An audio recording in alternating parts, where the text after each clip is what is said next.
alive and well, I'm wide awake. Won't take your brand, I'm not your slave.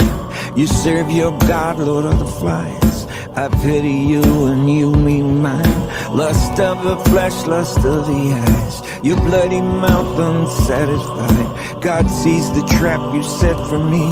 He'll not be mocked, I will be free. We will not bend, we will not break. How dare you touch what God gave? We'll never give in, never give up, never back down. Never surrender, never surrender. Your fear will not make me behave. I won't march in your masked parade. Your hollow threats won't shut me up. I won't bow down, enough's enough. You say you'll give us what we need, as if you own the air we breathe. Stand up 100 million strong. Thought we lied down, well you thought wrong. We will not bend, we will not break.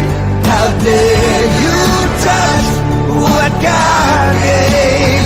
We'll never give in, never give up, never back down. Never surrender, never surrender.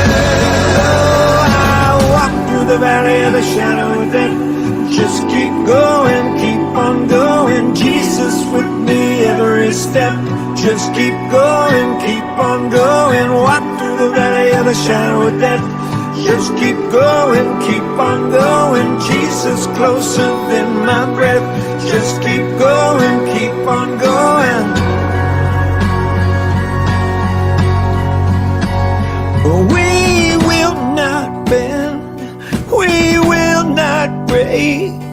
How dare you touch what God gave? We'll never give in, never give up, never back down. We'll never give in, never give up, never back down. We'll never give in, never give up, never back down. Never surrender. I walk through the valley of the shadow of death. Just keep going, keep on going. Jesus with me every step. Just keep going, keep on going. Walk through the valley of the shadow of death. Just keep going, keep on going. Jesus closer than my breath. Just keep going, keep on going.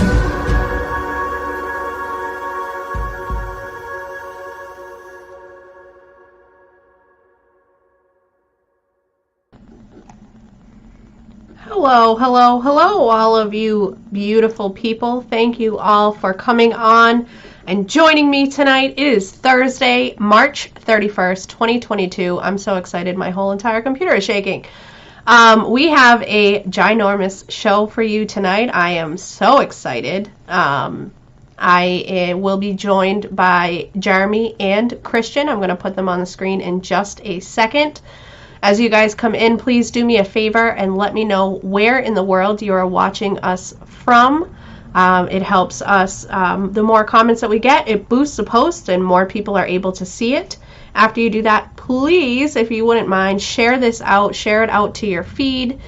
Share it out to any groups that you might be in on Facebook. If you have any groups of like-minded people that would like to know what it is that we talk about over here, I would greatly appreciate that.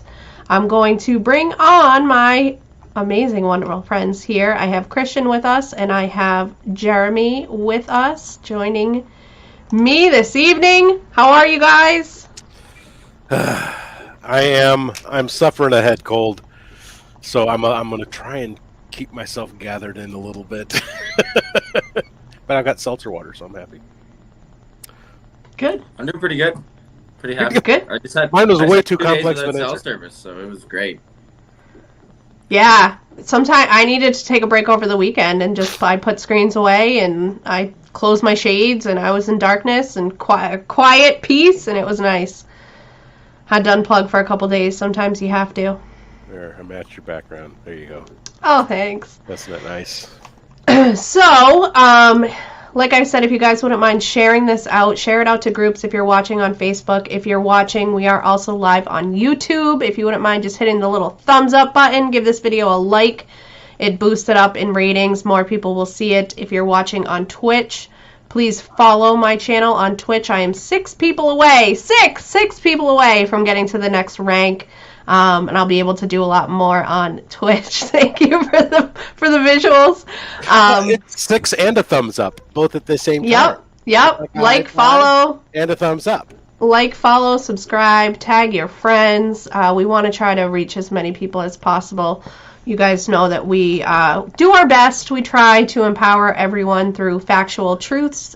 We have the evidence to back up basically everything that we say and share with you guys. And we want to just empower everyone with knowledge and education, arm their quiver, so that when the time comes, they have all of the necessary tools available to them. So tonight we are joined by Tammy, who's in Illinois. Denise is saying hi. We have Carrie, who is in Ontario. Nanette wishing us a good day from Washington State. Carrie says, what a great trio. I'm so excited for tonight. Gail is in North Carolina. Sherry says hello from Michigan. Twyla sends greetings from Beaver Lodge. Lorraine says hi.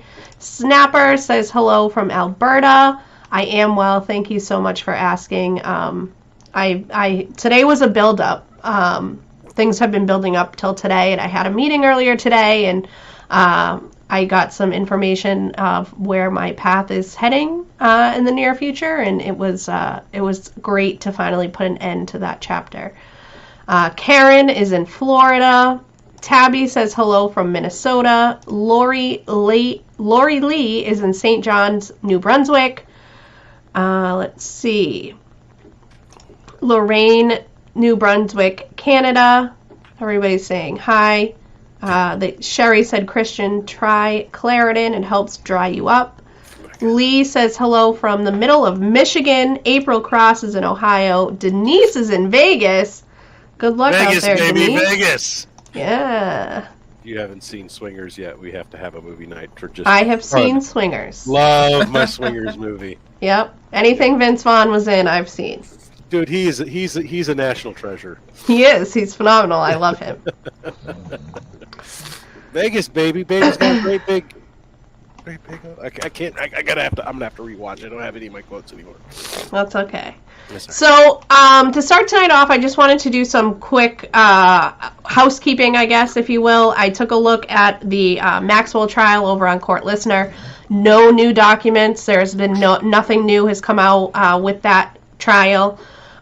There was a new document that was posted to the Donald Trump suit. So we've been going through that original complaint. It's 108 pages long. This document here, document number 11, was posted the other day. I have it a little bit bigger so we can read it.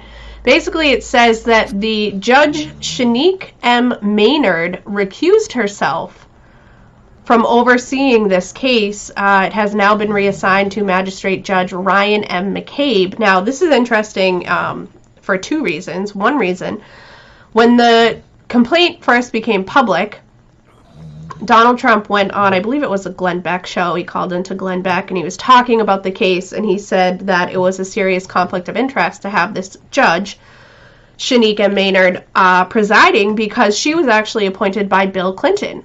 And obviously Hillary Clinton is named in the suit. The Hillary for America is named in the suit.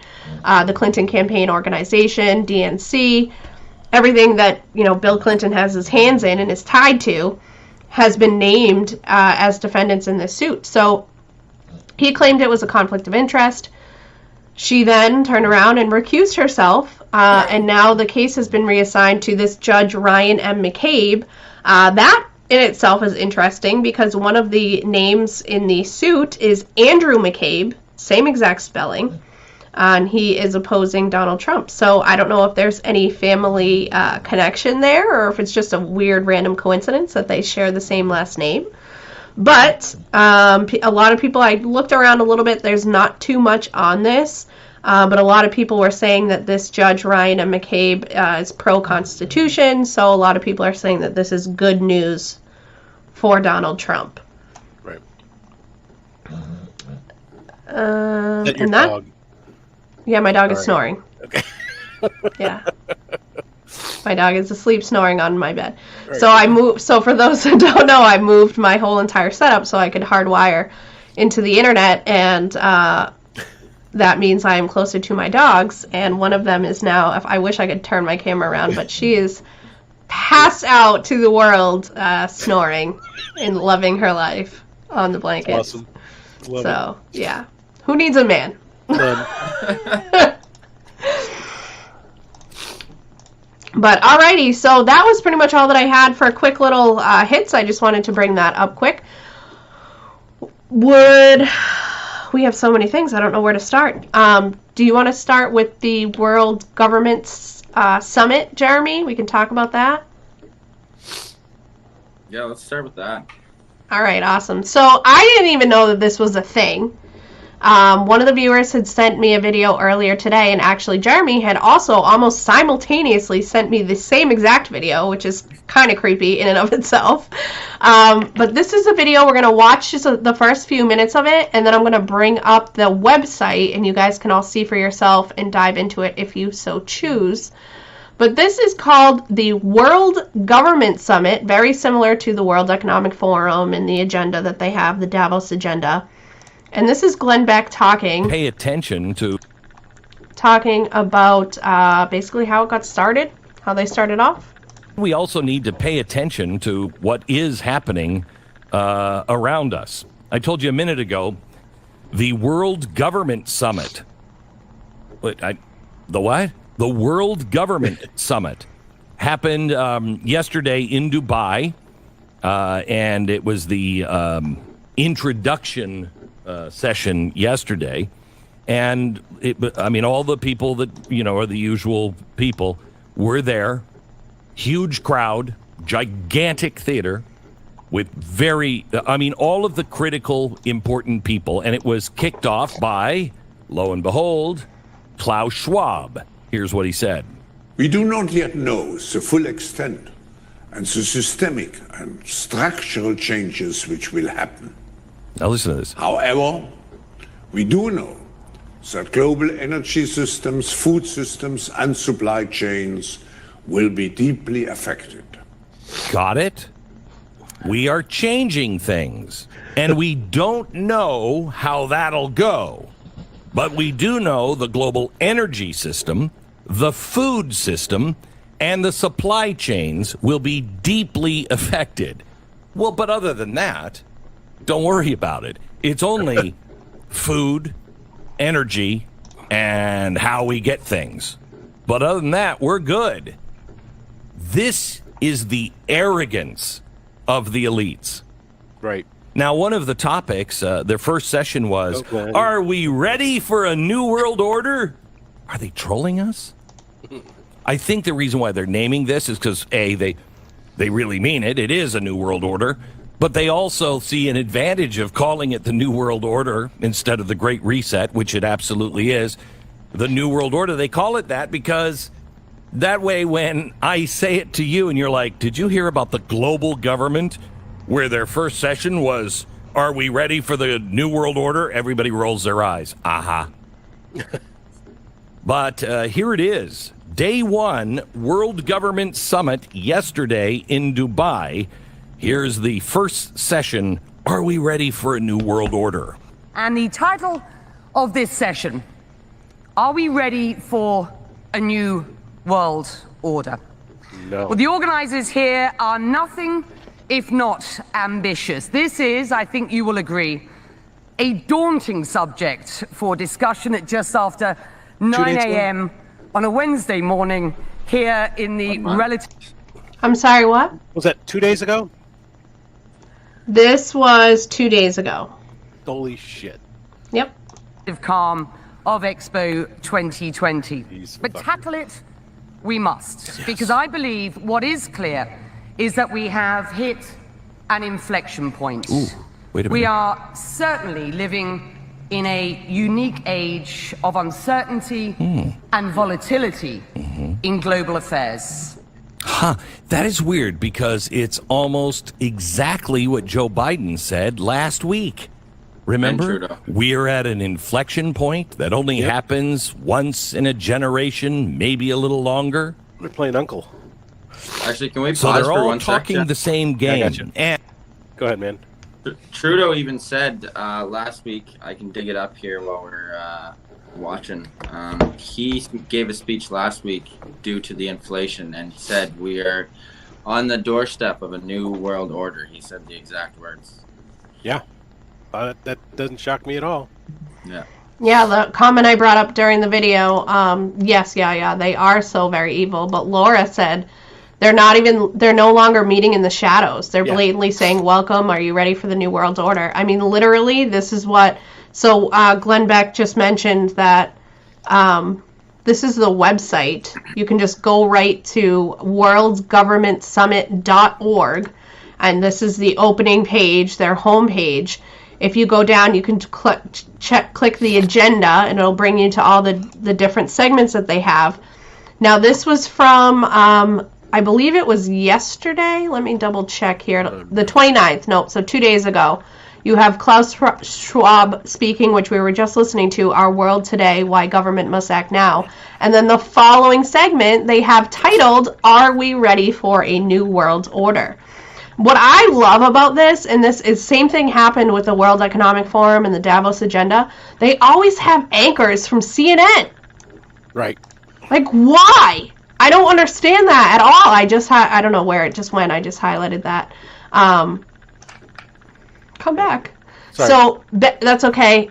Becky Anderson, who is an anchor of CNN, like, what does she have, or CNN, period, in general, have anything to do with the World Government Summit? You got to keep your mouthpieces in the loop.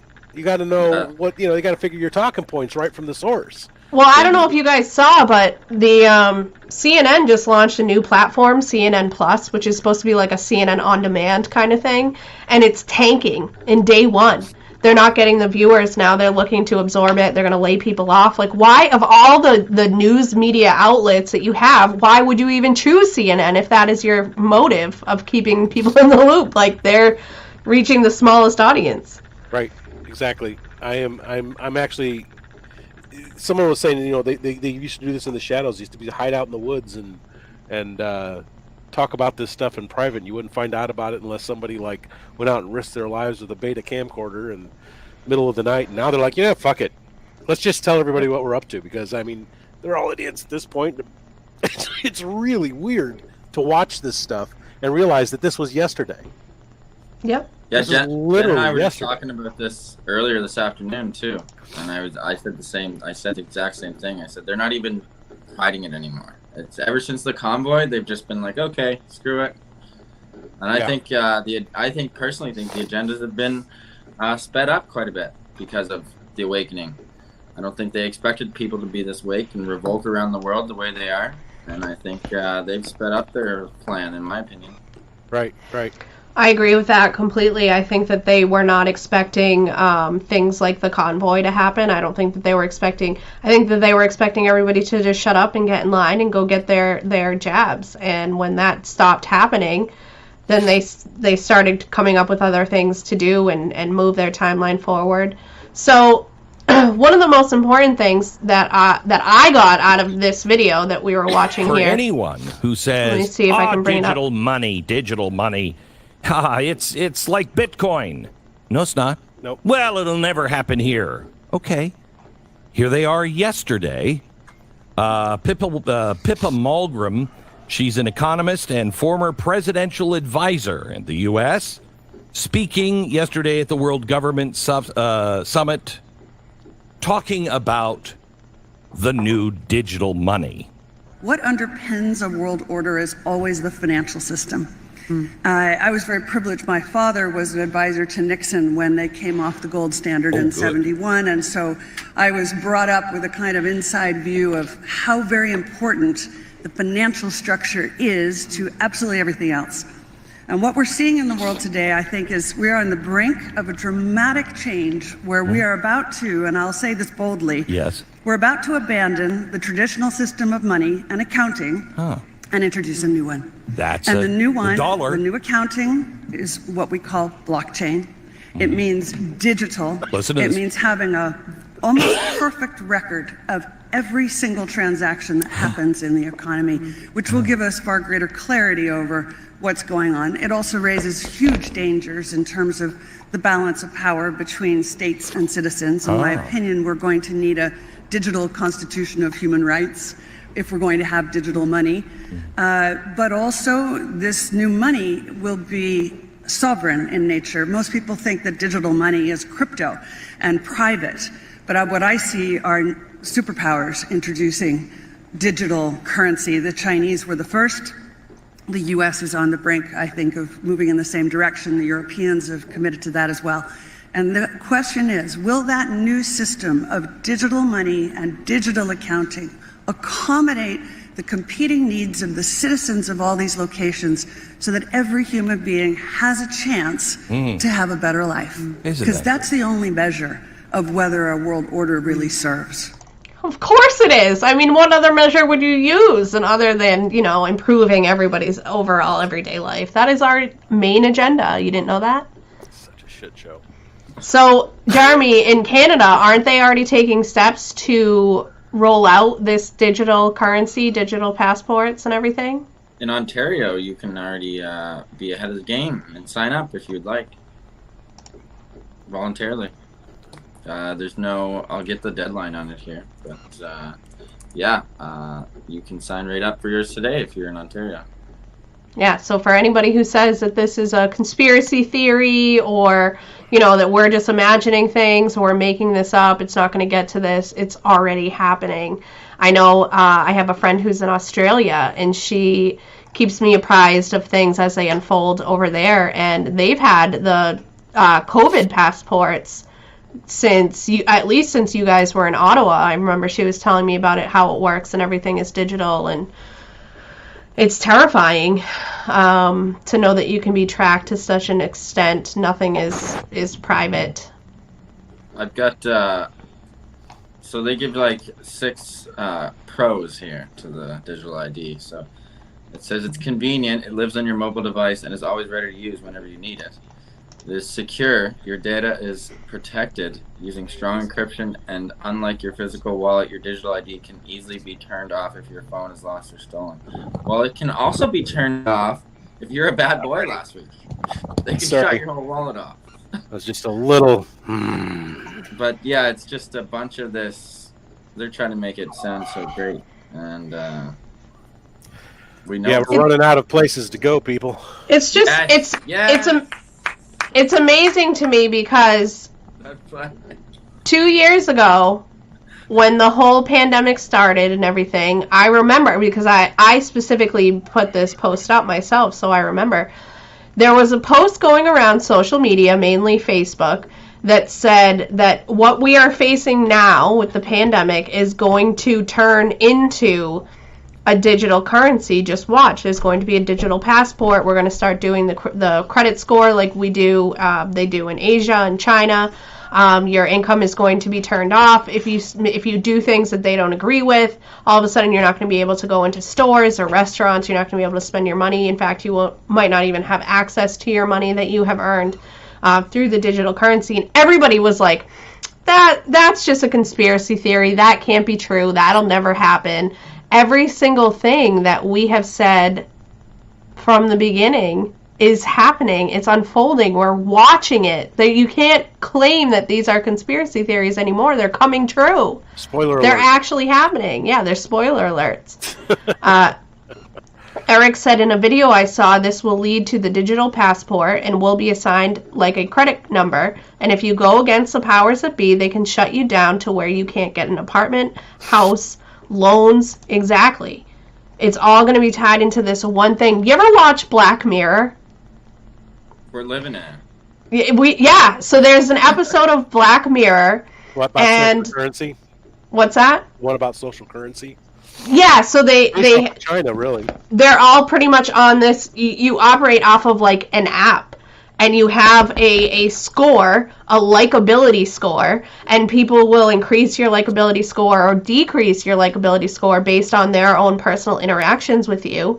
And the higher your score is, the more popular you are. You might get a better table at the restaurant or get, the house that you put a bid on, what have you. And if you have a lower likability score, it's going to be harder for you to get into restaurants and harder for you to buy houses. And it's insane that it's real. It's happening. Huh. Yeah, you keep going down this path, I'm going to start going upstairs and getting other comfort items. I love the flag though.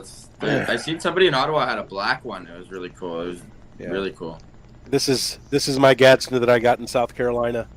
I sleep with it. Yeah. It's my favorite. So they are the nicest flags. Yeah, the story about that's pretty crazy. A lot of people don't know a lot of the back history and story, but we'll get into that other episodes. So, especially when you talk about like the Palmetto State flag, it's interesting. Basically we've got such a rich history of telling tyrants to kiss off. Why stop now? That's the first of them. When they were basically saying you can't trade. We were doing them a favor by saying if you see this, it's a warning. Like it was basically a pirate flag of sorts. We were trading. We had our own merchant ships, and it was basically the first flag of our first navy. So before we had a navy, that became their flag. So it was basically telling the British warships to, fuck about and find out. Tread wisely. Yeah, exactly. That's nicer. Faffo. So, I know you spent a lot of time researching this, Jeremy, the World's Government Summit. Was there anything else that you wanted to touch on that you found? Honestly, anything that we've discussed in the last months, they're discussing in public now. Anything we've conspired about, all of it. There's no more secrets. And I'm not saying it to toot our own horn, but we were right about everything. Yeah. Trump was right about everything first. But that's why I don't think we have long. I really don't. There were after hearing that, I get your 1 month. I do.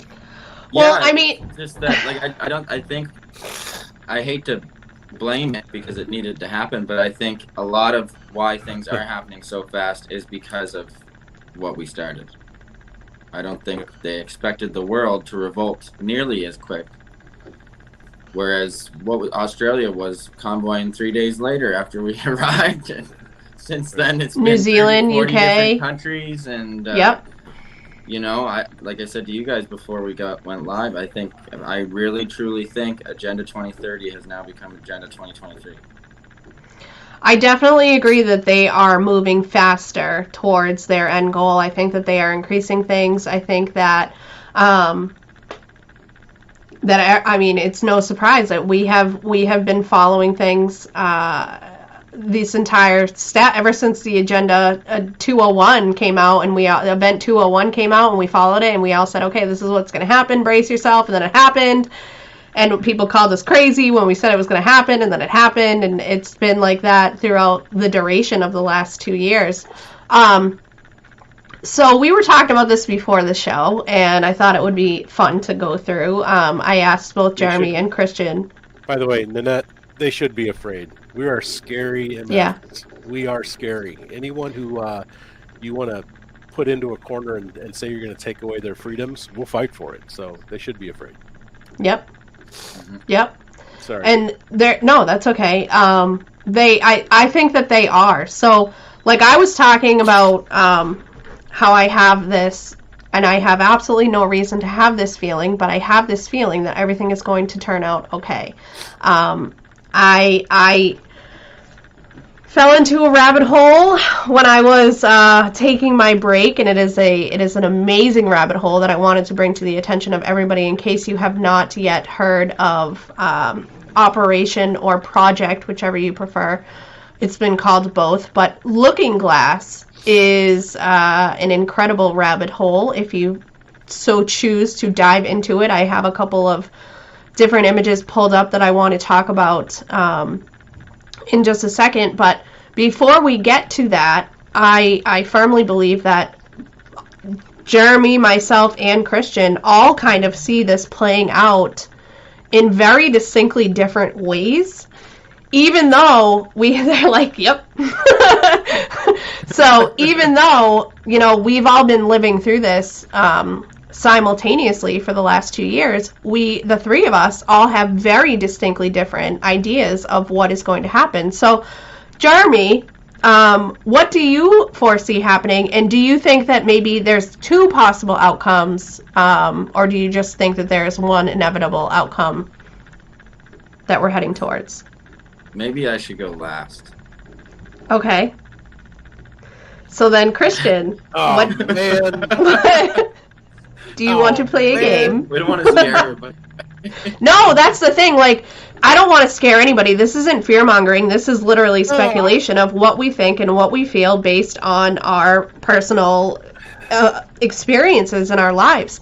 Everybody in the viewership is going to have their own thoughts and opinions of what they think is going to happen based on their network, based on the people that they watch and follow and they listen to. So I think it's healthy for all of us to kind of address what we think, what we feel, what we know, what we've heard, what we've seen, and then maybe we can all kind of come to a consensus, or we'll be made aware of other things that we weren't aware of before. I look at it as a learning experience.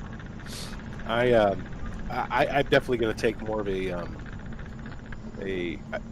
I have a very biblical worldview, so that's going to color those are my rose-colored glasses of sorts. So, and I'm not ignorant of it, but I'm also not ignorant of the things that are happening in our world, and I try not to be, there's like this stigma for being a date setter on things, especially when you deal with what's called eschatology and future prophetic events and things like that. I kind of look at things in ranges, and there's a lot of indicators. There's a lot of things happening right now that have me very keyed up. And at the same time, I think I'd mentioned on your show yesterday that, I'm willing to accept being wrong. And I need to want to plan, what are the short versions and what are the long versions. So I'm in one of these positions right now where I'm doing my once a decade planning sessions that I'll probably be in for the next month solid, where I will be deciding exactly what the short-term plan is, what the long-term plan is, and what the interim plan is, and hopefully they don't fight against each other. But I can see a scenario where we need to run to the hills, and that fulfills prophecy as well. There are 3 different views on eschatology, which is called a pre-tribulation, mid-tribulation, and pre-mid and post-tribulation rapture event. According to you deal with a messianic message. Those are the 3 options. And if we are in this, if it's going to get ugly fast, then guess what? I was wrong, and this party got started a lot earlier than I realized. You know what I mean? And that's all right, because I still at the end I understand the final outcome. I have no fear of the situation. It's just, how prepared am I for my family? How prepared am I to take care of my loved ones? I mean, just like you were saying, that 72-hour plan is a good place to start. And yep. I had Matt over today, and we were talking about that at length. Like, I got this water filter, and we're going to get this generator, and we're getting this. And I'm like, yeah, I don't know. I'm just making sure to impregnate my rifle with a lot of oil right now.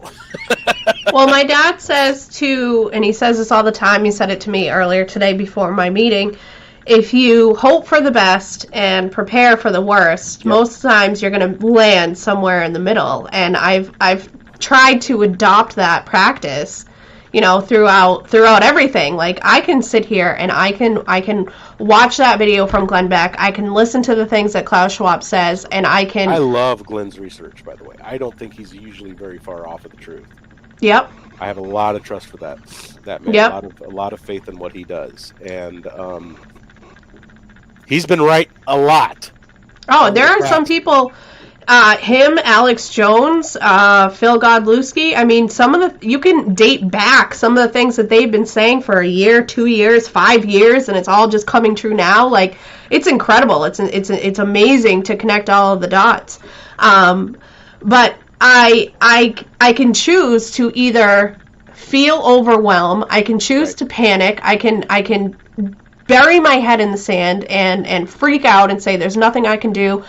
This is solely out of my control, and you know, the end is coming, and you know, tuck my head between my legs and kiss my butt goodbye. Or assume the position. Right. Or I can look into the things that they're saying and try my best to educate other people on the things that they're saying, try to prepare my family and my household for whatever might be coming our way, whether it's some sort of an EMP or if it's some sort of a biological or chemical warfare, or if it's just some sort of an electrical outage or what have you, whatever the case may be.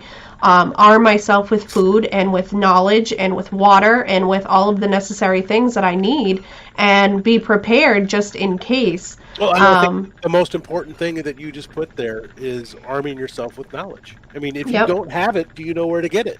It is so vital to our survival at this point. It's no longer a treat to watch a documentary. It's no longer a relaxation practice to take a newspaper and put your feet up and start. It is now a study. It is now. It really is. For you to look at all of the information that is available to us from all of these different outlets, and don't get me wrong, it is incredibly draining. It is incredibly taxing. It is incredibly overwhelming. It is a job in and of itself, on top of the many jobs that we already have, raising families and going to work and being spouses and owning animals and all of that. But it is necessary, because you can't. The best offense is a good defense, and you cannot put together a defense if you don't know what is attacking you. I didn't mean to comment as you. That's okay. I was like, how did I do that? You're amazing. I'm not getting Twitch over here. Like, it was just my telepathy finally kicked in. I can't believe it. Yes! I've been waiting for that. It's been on back order. Pennsylvania. Well, you know, I'm waiting. We're waiting to, we were talking commune earlier, Jen. We were. Oh, yeah, Jeremy, we forgot to tell you. By the way, you're going to be living in a commune. Oh, where? Tennessee at this point. We're thinking Tennessee. But everyone is welcome to come and join us, and we will have chickens and pigs and cows. And everything's pretty. Yeah, yep, Jeremy will be our chef. Yay. So, do you want me to share mine first, Jeremy, or do you want to do yours? He's going last. I just feel like mine's so much darker, but it's just dark. And the way you say it with your accent, dark. I'm more numb. I'm more numb, and I'm more of a realist than an optimist. But if you see, you should go first. Well, I was just going to say, if you see some of the comments, too, some people are agreeing with you and saying, I think it's going to get worse before it gets better. So, I will say, I hope I'm wrong, but I really don't think I am. Yeah. Well, if you are, we still... If I'm wrong, I will throw the party. Okay, good. Right? No, it's funny because I couldn't even count how many times I said, I hope I'm wrong. I hope I'm wrong about the jab. I hope I'm wrong about the agenda. I hope I'm wrong about the globalist cabal. I hope I'm wrong about their motives, depopulation, CRT, SEL, everything. I hope I'm wrong, but I can't help but feel Angela, that I can't possibly be wrong about every single one of these things based on the overwhelming amount of information I have backing up my thoughts and my opinions and my The conclusions. batting average is pretty good so far. It is Well, why don't you basically why don't you impeccable. I say you take the last word, Jen. We'll go dark, as Jeremy says. Do you want to go dark first? You'll go dark. For Yeah. Yeah. Okay. Yeah, so Well, dark. where do we begin here? I think we have a month left of life as we know it in the West, anyways. I think it's gonna go dark, so that they can. We go down to the bar in the car, bye. Yeah, I got it. I love it. I think it's gonna go dark so that they can implement this new digital world if they want to, which they're publicly telling us they're going to. Yeah, and right now we've got a president that would comply. Yeah, same. You know with what I mean? us up here. And that's a narrow window. He's not. I mean, like he's going to get reelected. Yeah. I mean, there's people going to be dragging him out if he's still there in a week. Right. You know. So It's, yeah, they're on a pretty short timeline right now. They're like, shit. If you're going to do it now. Well, like You know? like we said earlier, the way they're dropping it in their interviews too, and all their announcements to the media. There's a mention of the New World Order or Build Back Better, or Yeah. There's no more beating around the bush, and there's all these little keywords. But yeah, I think it's going to go dark. They have to go dark anyways if they want to implement this at some point. Well, it's interesting. Someone had mentioned Passover. I mean, I'm watching very closely right now on a biblical lunar agricultural calendar. This is the new year. This is 6022 happening right now, and if they're going to do like I expect these things all to happen on God's timing, and it's all these things. It's like I don't like that everything is lining up in a certain way right now. So I'm. I think Putin's coming. He's coming. I think he's going to invade through the north. Oh man. It's And I'll funny. tell you one- and I'll tell you one thing: if Putin comes knocking and says, "You want to take up arms or you want to take your life?" I'm gonna join that fight. I'll be honest. No, it's funny that you say that because LG just asked, "Is there any country that is safe?" And my first thought was Russia. Yeah. My immediately just I would love to. I wish I could say America. I wish I could say Canada. I wish I could say beautiful Australia or New Zealand. But clearly that is not accurate. So my first thought would be Russia because who's fighting the NWO? That's Exactly. the first question.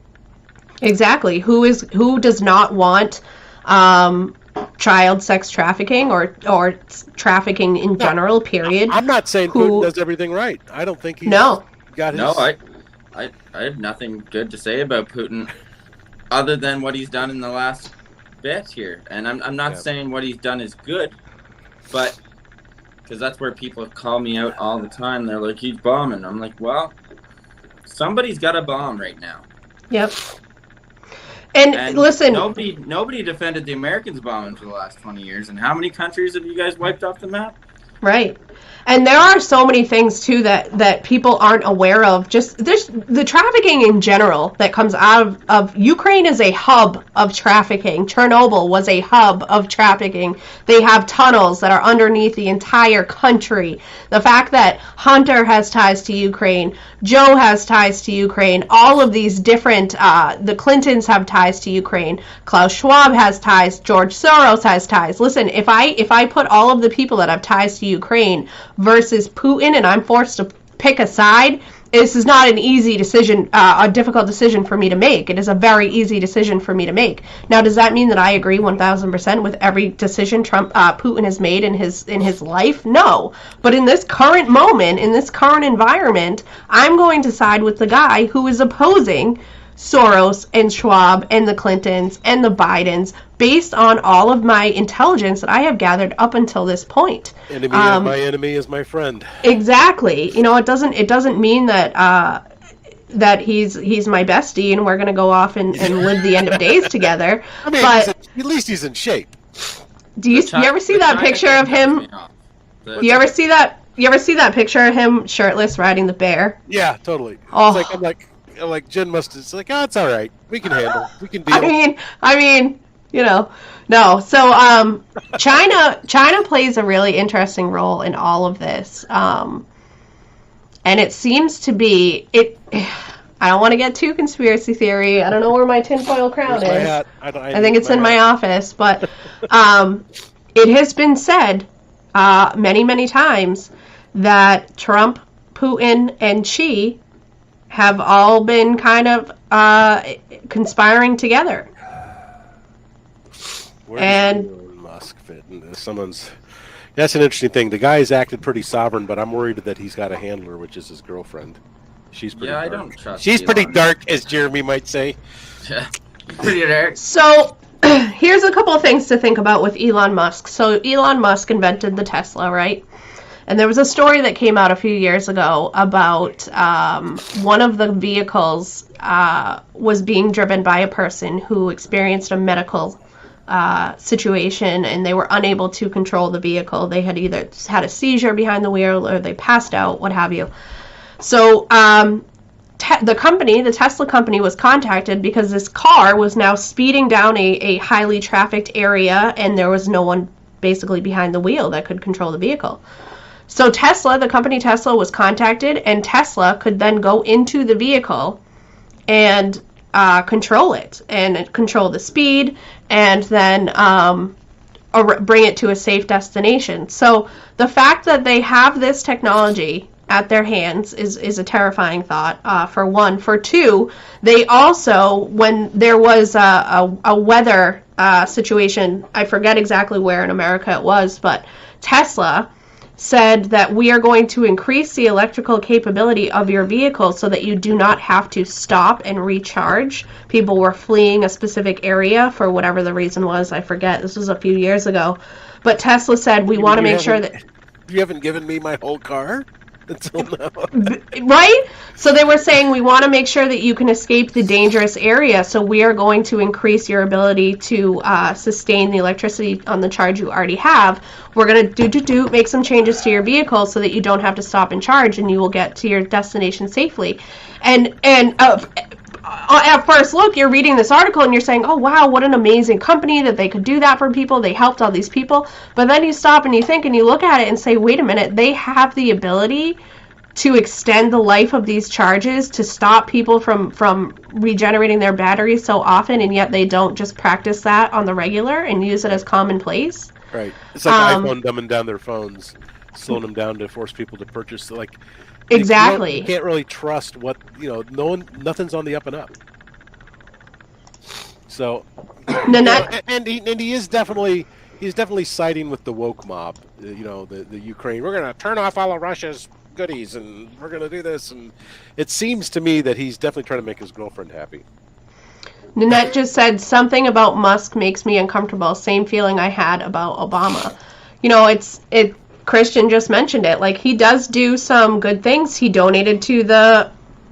Over this way. There you go.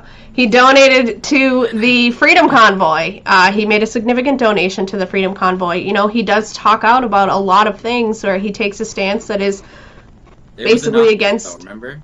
It was. But he does take... You had to click the link to the fuckjustintrudeau.com, and then it was Elon with the Dogecoin. We can't leave that part out for anybody who didn't see it. I didn't see it. Really?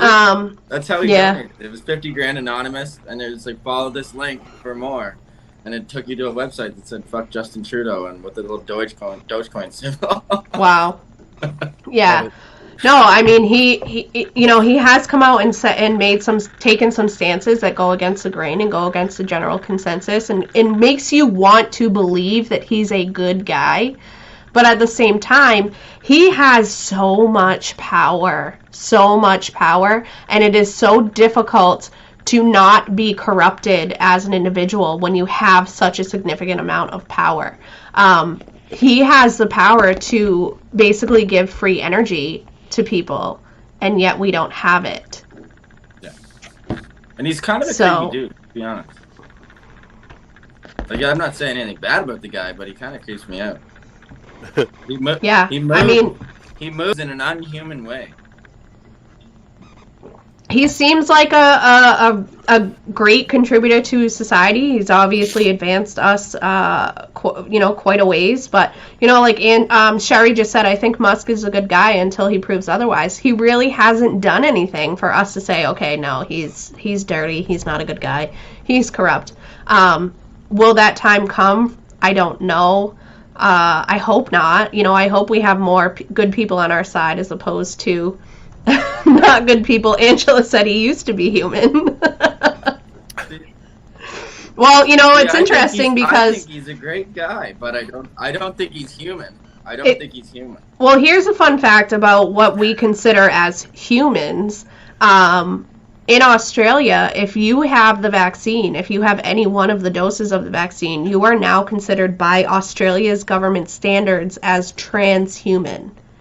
You are no longer considered a human. You are now considered a transhuman because of the mRNA technologies that are now... I would like you all to know that I'm a cis-human. I identify with my original humanity. Yeah, well, you don't have that choice if you've been vaccinated and live in Australia. Yeah. And you now have a patent as well, unless I'm wrong. Yeah. Yep. Yeah, language. Not this guy. Not this guy.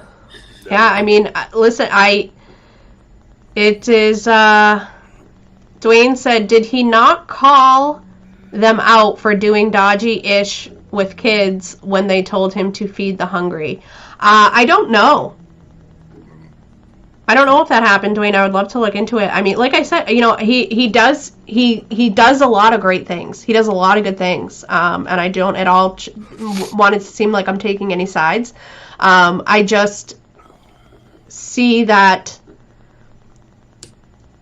the same people that are pushing this clean energy, these electric cars and all of that, are the same people that are pushing Agenda 201, that are pushing World Economic Forum and the World Government Summit, and they're all connected. So he obviously plays a large major role in that. And that's why I have my hesitations. I think we'll find out in the next month whether he's killed or not.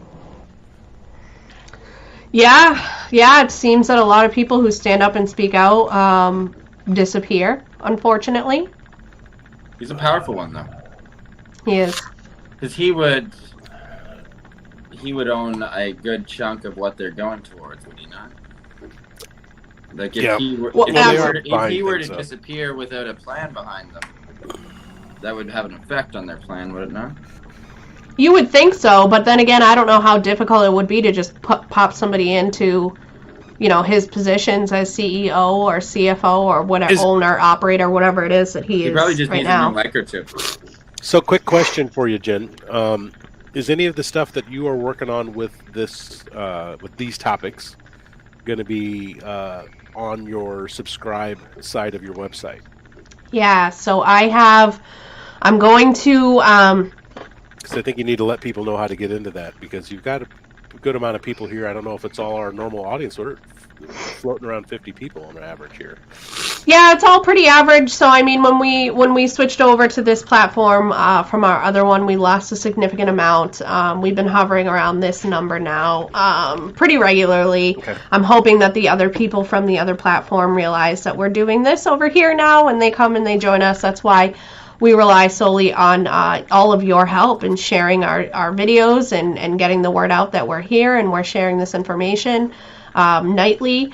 But the operation or project Looking Glass that I started, I've heard little random things about it here and there, over the last 2 years. And my good friend Phil, that I've spoken about pretty often, Phil Godlewski, did some videos the other night. There were 2 parts. I'm going to bring them up. You guys can find this right on Rumble. I am, like Christian said, I am going to put all of this on my website. I'm going to put a whole new page. You know what, actually, I will... Yeah, I was curious because I know I want to follow up later on as well. So. Oh my gosh, there's so much information and content that it is... It just like every other, rabbit hole that we go down, it can be incredibly overwhelming. Right. Take it in stride. But I'm going to share with you guys where you can find all of this information. So here is my website. It's scrolling also down to the bottom, jencomo.com. And if you look in the far right-hand corner of the page, you're going to see Member Community. And if you click in the drop-down, you can click the button that says Join the Community. And that is what we are doing. We are building a community of like-minded individuals to help support and empower all of us together. There are 3 different tiers of subscription. Each of them is a monthly recurring payment. You can decide to become a community member, which grants you access to our newsletter and access to all works in progress. There's a Truth Seeker option that is a $5 a month payment. You get the newsletter, access to works in progress, and movie nights. We did our first one on Saturday. It was so much fun. And then we also have the VIP status, which grants you access to the newsletter, works in progress, movie nights, and we're also going to be doing some VIP only question and answer sessions. The small vials of my bathwater. No, it doesn't do that. No, please no. You just click any one of these buttons, whichever one suits your fancy, strikes your fancy, and it sets it up right through PayPal. I did also have some other people reach out and ask if they could use another source of payment, mail me a check monthly, or go through Venmo, whichever you prefer. It's totally up to you. It does not matter to me. You can also just sign up for our newsletter. That is free, and you will get all of my posts as soon as they go live. You will get those right into your email. But if you look under the member community, anyone who becomes a member now gets access to our Trump V48 page, which is where we have our research wall. Oh, I'm not signed in. We have our research wall for what's that? I said rookie mistake. Oh, I know. It's usually me doing that move right there. So we have our research wall for Trump V48, which we've been putting all of the documents up. It's not letting me in. I don't know why. I'll bring it up. Thanks. We also have the Ghislaine Maxwell trial page where I'm going through and getting all of the things from the past that I have done for the Ghislaine Maxwell trial and putting it up in one location so you guys all have access to it. You can download all the documents for yourself, rewatch all the videos. But in this same section, I'm going to add a page now for the operation or project Looking Glass. Now with Operation Looking Glass, I'm going to bring up, Christian's bringing up now the research board for Trump V48. You guys, we've shown this a couple times. It is absolutely amazing. All of the documents from the complaint that we've been going through, the 108-page complaint. We're also putting together a timeline. Oh my gosh, yeah, it's a lot. It's a lot. Somebody else messaged me today and had an incredible idea of adding all of Trump's executive orders to the timeline to coincide with these different dates. Absolutely. I mean, how incredible would that be? Yeah, it's all about context. It's the same way with biblical research. Context is king. So that's what I'm really trying to do, is kind of get this laid out so that you guys have the real information to go off of. Yep. So, yep. This is the document kind of splayed out. Did you get into counts, or are we going to do that again on your next one? Yeah, no, I'm putting that off. What I would really like to do is just summarize it somehow, because it's just so heady and it's so difficult to read it all. It comes off as so dry. I feel like I'm just preaching. I'm not actually interacting with anybody. It's not at all enjoyable for me whatsoever to just read off of that court document. So what I would love to do in the near future is basically just come up with a summary for the remaining pages that we have, go over the counts and everything. But we did not get to the counts last night. I think we ended on page 50 last night, or 51, somewhere around there. So Okay. The one section I started on last night ended up taking like 20 pages. So a lot of information, full of great information. It's just there's so much. 62. Yeah, you got into it. So you didn't even get to the counts. Nope. Haven't even gotten there yet. Maybe I'll put together a summary for tomorrow night's show, and that way we can all have that. But the main reason why we wanted to bring up the website was to let you guys know that I was going to be creating a new page right in the join the community section, member community section, and I'm going to be calling it Project Looking Glass, and I'm going to post all of the things that I have come across while I have been going through this rabbit hole. So the other day I was watching my friend Phil, and he had this video. This was from the 29th, so 2 days ago. This was part 1 of Project Looking Glass, and then he also, in the same day, put up, which of course I cannot find right now, part 2 of Project Looking Glass. You can find these on Rumble. Just search his name, Phil Godlewski, right on Rumble. He's also on DLive. I prefer Rumble. It's just easier for me to watch on. But there are 2 parts, and throughout part 1, he suggested, if you have not yet watched this movie, Deja Vu, with Denzel Washington, he suggested that you watch it. Now, have either of you guys watched this video, this movie? I have not seen this film. I have not. So without any spoiler alerts, because I don't want to give it away, but basically Denzel Washington is an investigator for the ATF, and there is an incident, there is a situation, and he's working alongside the FBI, and the FBI says, hey, we have this new software that you should come and check out. It should help you in your investigation. And he goes to look at this new machine that they have. It is a great movie, Daphne. I watched it 2 days ago. I watched it in between Phil's lives. And this machine that they have, at first they introduce it as a way to basically replay the past. It's on Prime if you have Prime, by the way. And, yep, it's on Prime. That's where I watch it. By the way, if you are on Prime, you can give your you'll get a free subscription for any Twitch account. You can use that towards Jen, and that helps her out. Just in case. Just a little, not until I get to 50. Still working on getting to 50. We're working on 50. Yep. I need 6 more people. But that's why I'm trying so hard to get to the next level. But we are growing, and it takes time. But Deja Vu, the machine. So originally they explained it as a way to watch a replay, and Denzel Washington then comes to realize that it is not replay, it is actual real time. So the way that they explain it, if I have a piece of paper, so you have, if you think about time like this on a flat scape, where it goes from, one point to the other, it is called Deja Vu, Tabby. I'll put it back up. There we go. So, if you think about time as linear, and it starts at one point, obviously, and continues on in a straight line, they found a way to bend time and to bring these 2 points together.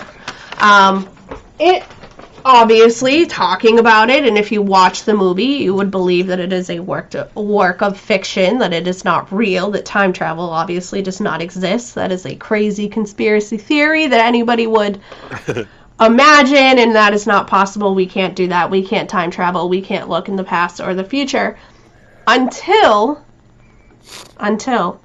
you start looking up Operation Looking Glass, and you find all of the amazing similarities that random disconnected people have reported on Operation Looking Glass, for example, where it is located, how it works, what they have used it for, all of the government funding, the different government agencies that have been involved, all of these different little tidbits that you can connect together to that all coincide.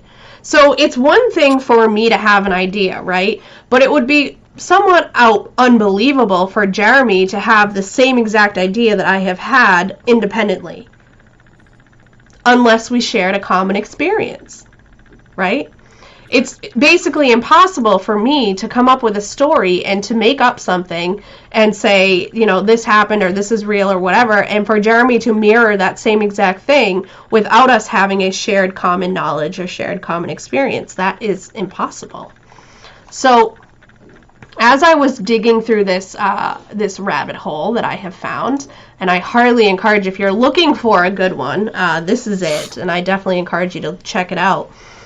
As I was scrolling through Telegram, I found Angela singing Twilight Zone music in my head. What? She's singing Twilight Zone music in her head. Yep.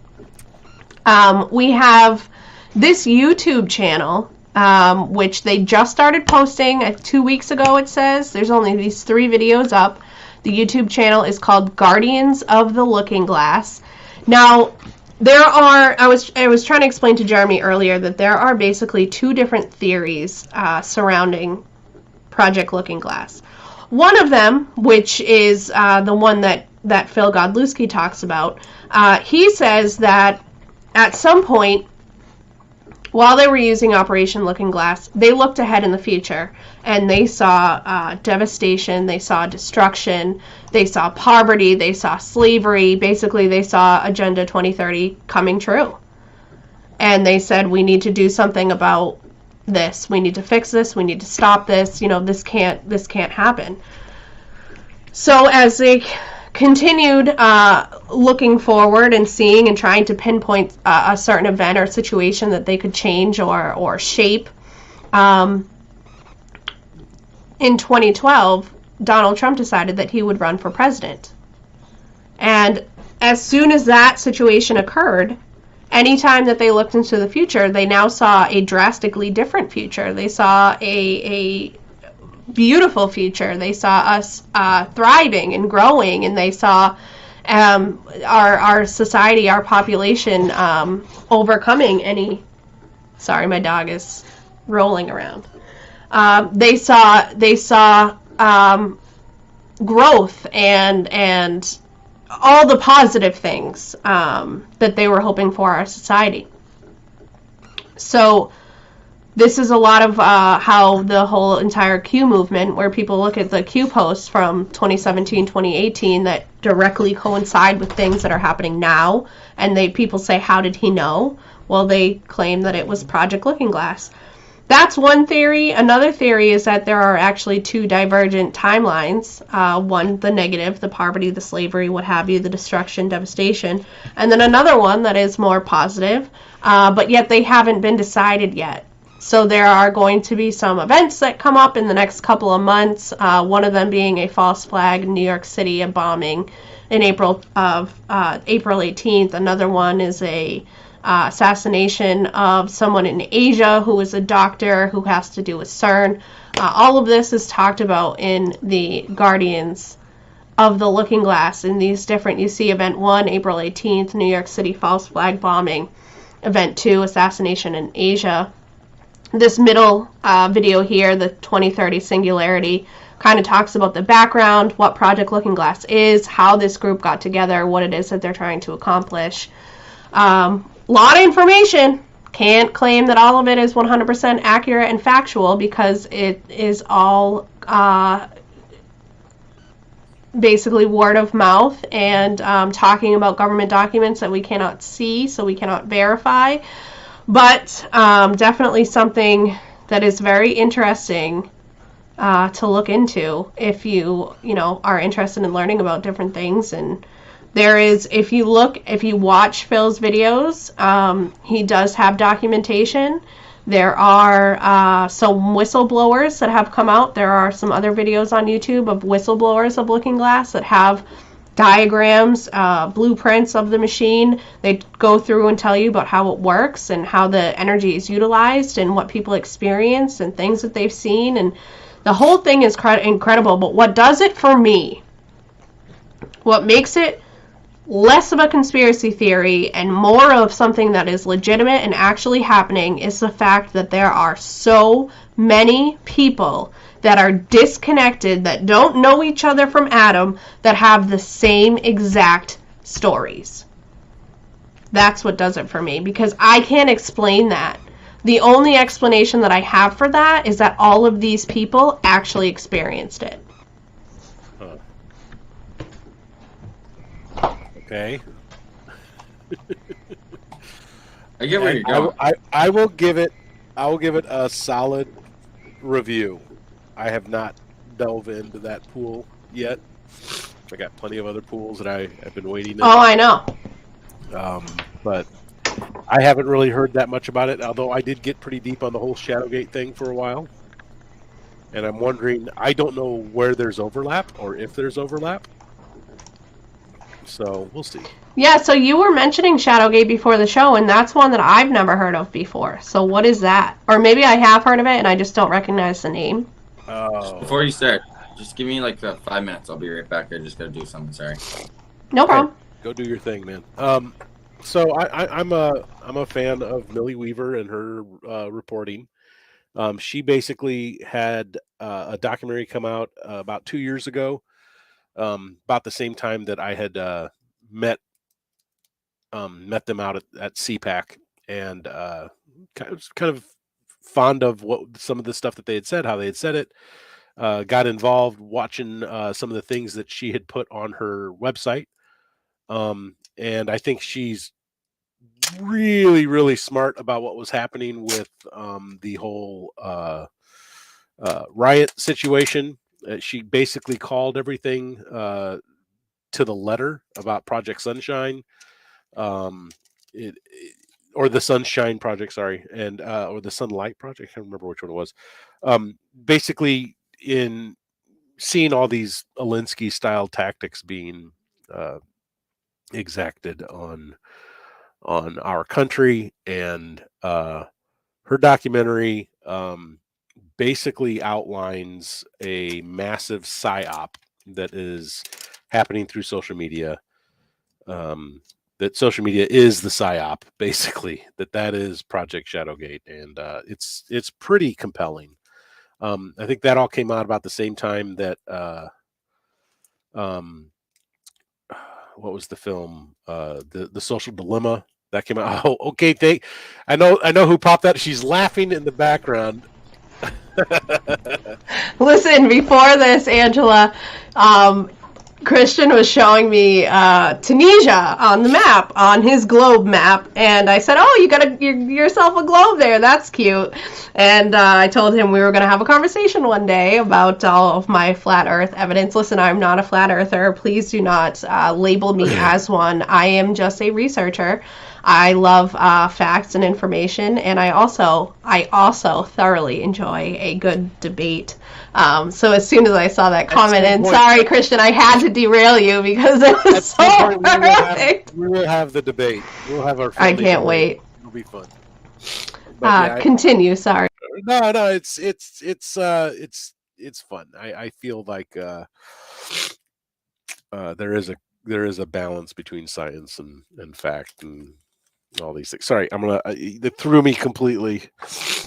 You flat earthers. Listen, Dwayne, this is exactly how I feel. He said, "I'll believe it when I see it. No one can tell me nothing that they haven't seen on that box, and I don't believe all that comes from it."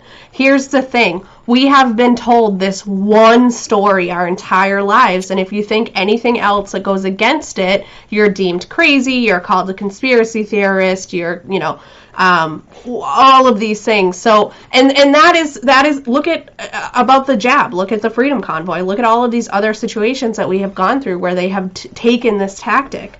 I do what I can to harmonize what I believe to be science with truth. I think that a true pursuit of science will not degrade truth. It's only going to enlighten things, and that they are not juxtaposed. I don't think that if there is truth in the written word of God, that it will be backed up by science, and that science will back it up, and there isn't this dichotomy, this divergence, and that's something that we put on it.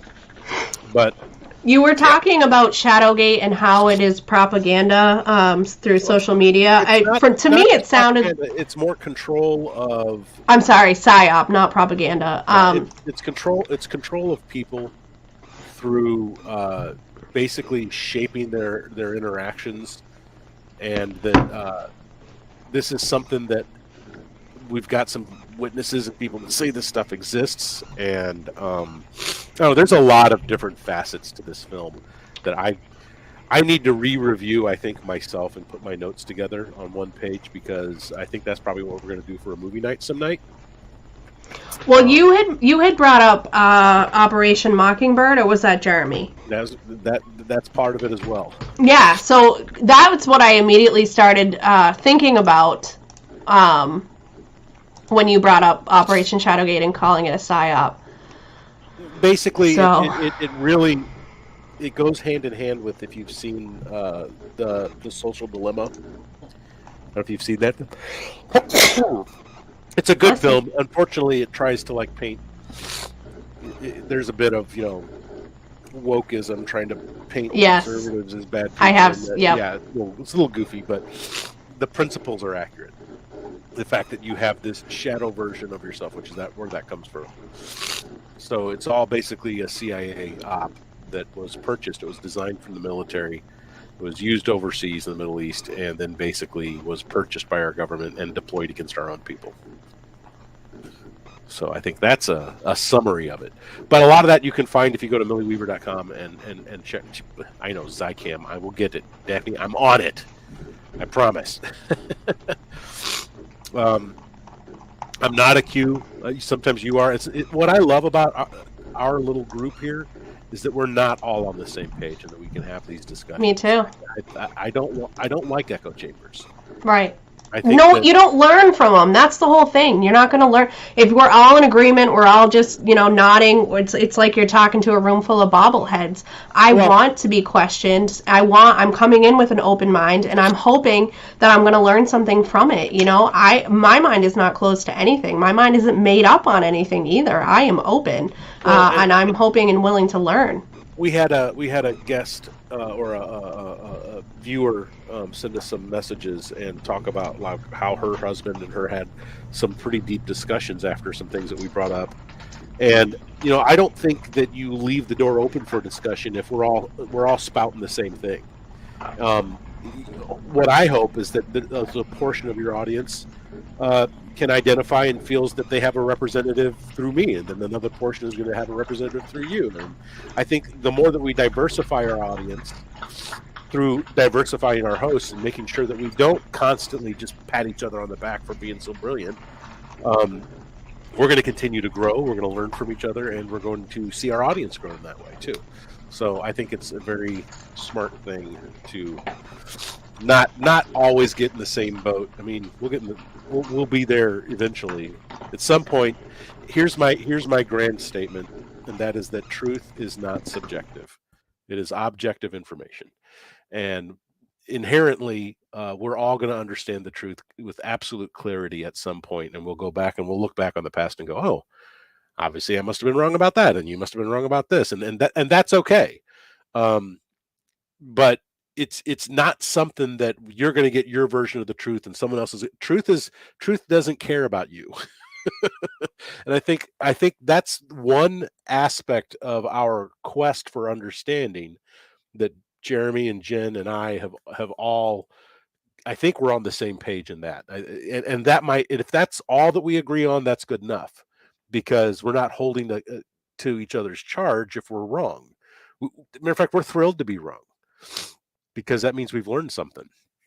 So anyway, that's my soapbox. So as you were telling us about Shadowgate, I happened to get a notification on my phone, and I think it ties in quite nicely. Now, just speaking about the PSYOPs and everything that we are aware of, there was a comment that came in that I'm going to address momentarily, but I wanted to bring this to everybody's attention. So I know at this point where everyone is sick of hearing about this situation that occurred, Will Smith slapping Chris Rock at the Oscars on Sunday night.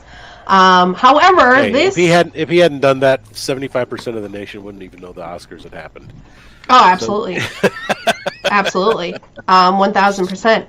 So, it said LAPD was ready to arrest Will Smith following Chris Rock's slap, Oscars producer says. What I found incredibly interesting as I was just scrolling through this paragraph here. So there's a lot of people that are saying that it was staged. It was fake. It didn't actually, there's memes going around that Chris Rock kind of braced himself for impact. There was a lot of talk that Will Smith stomped his foot to make the sound or clapped his hands to make the sound of the slap. So there, did impact even happen? We don't know. This paragraph here, though, says that a producer of Good Morning America shared that the Los Angeles Police Department was there at the Oscars and ready to arrest Will Smith if Chris Rock chose to press charges after the King Richard star slapped him. They were saying, this is battery, was a word they used in the moment. They said, we will go get him. We are prepared. We're prepared to get him right now. You can press charges. We can arrest him, the producer explained. They were laying out the options, and as they were talking, Chris was being very dismissive of those options. He was like, no, I'm fine. And even to the point where I said, Rock, let them finish. The LAPD officers finished laying out what his options were, and they said, would you like us to take any action? And he said no. Per the outlet, Packer said he didn't speak to Smith the night of the Oscars. So for all those people that are claiming it was fake, it was staged, it didn't really happen, it was all, just a way to get more viewership and make people aware again of the Oscars, that kind of backs up that claim, right? Because why wouldn't you want charges filed? Right.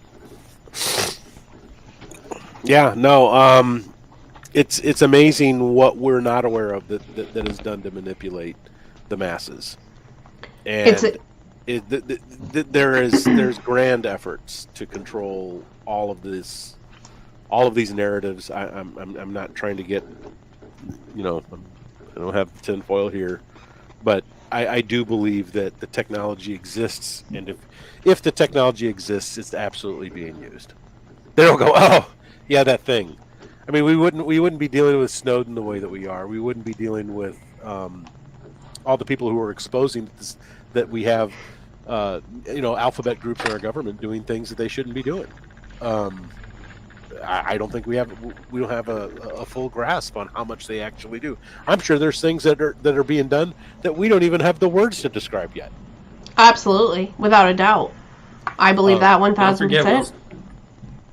Don't forget Will Smith's on that Epstein flight log list.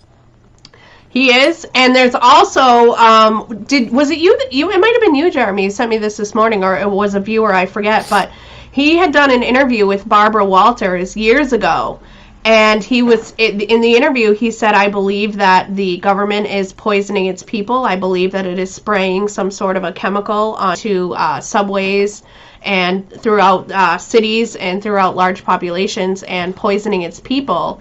And that's obviously a very explosive statement for someone who is a celebrity who commands such a large audience to come out and say and go against his government.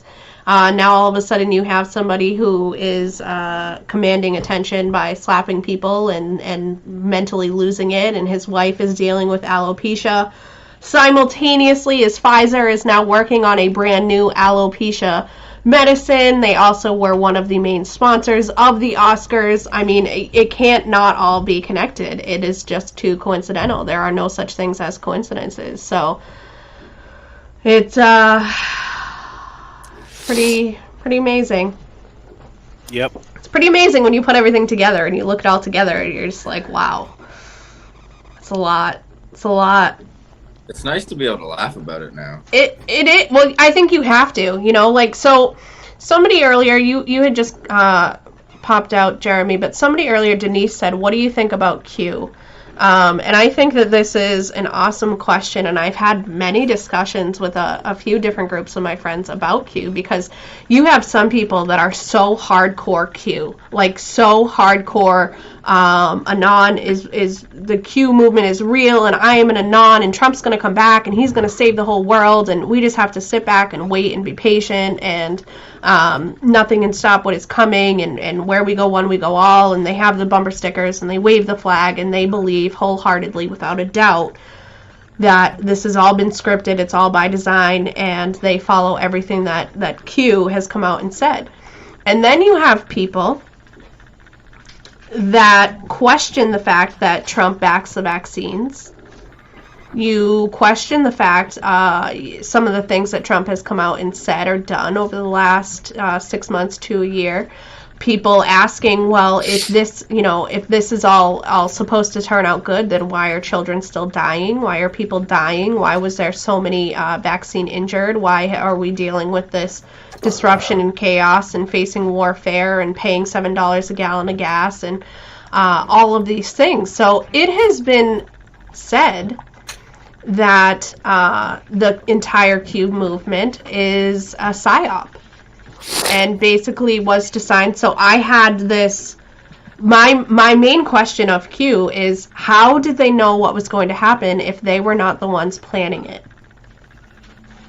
How were they able to predict things years in advance when they were making these posts in 2017 if they were not the ones who were planning on being a part of it and making these things come true?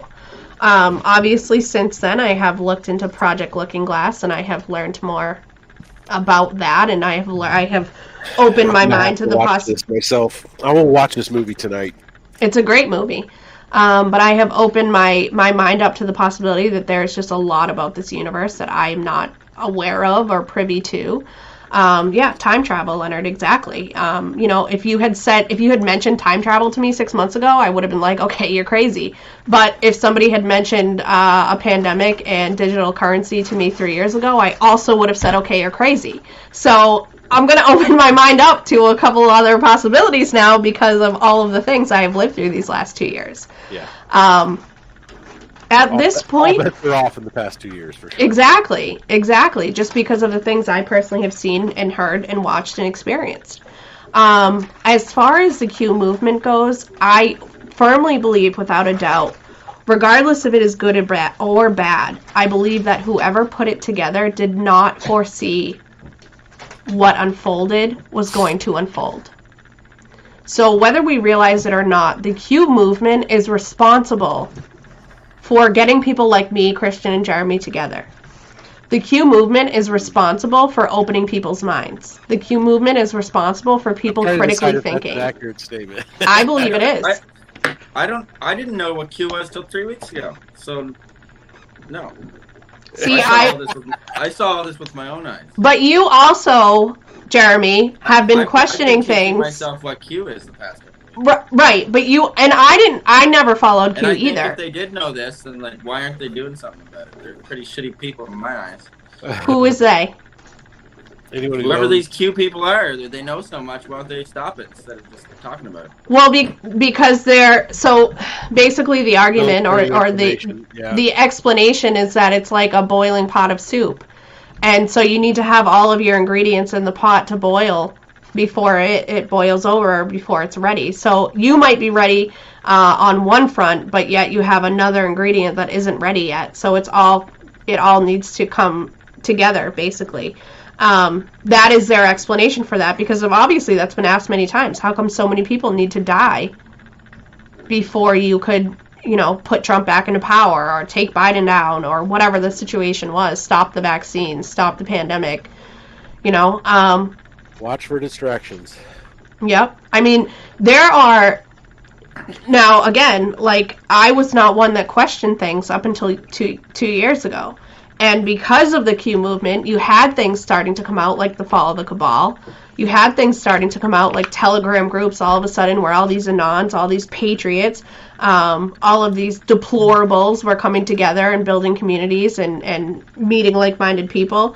Now, I know that you, Jeremy, are very different from me because you have been questioning things for a lot longer than I have been.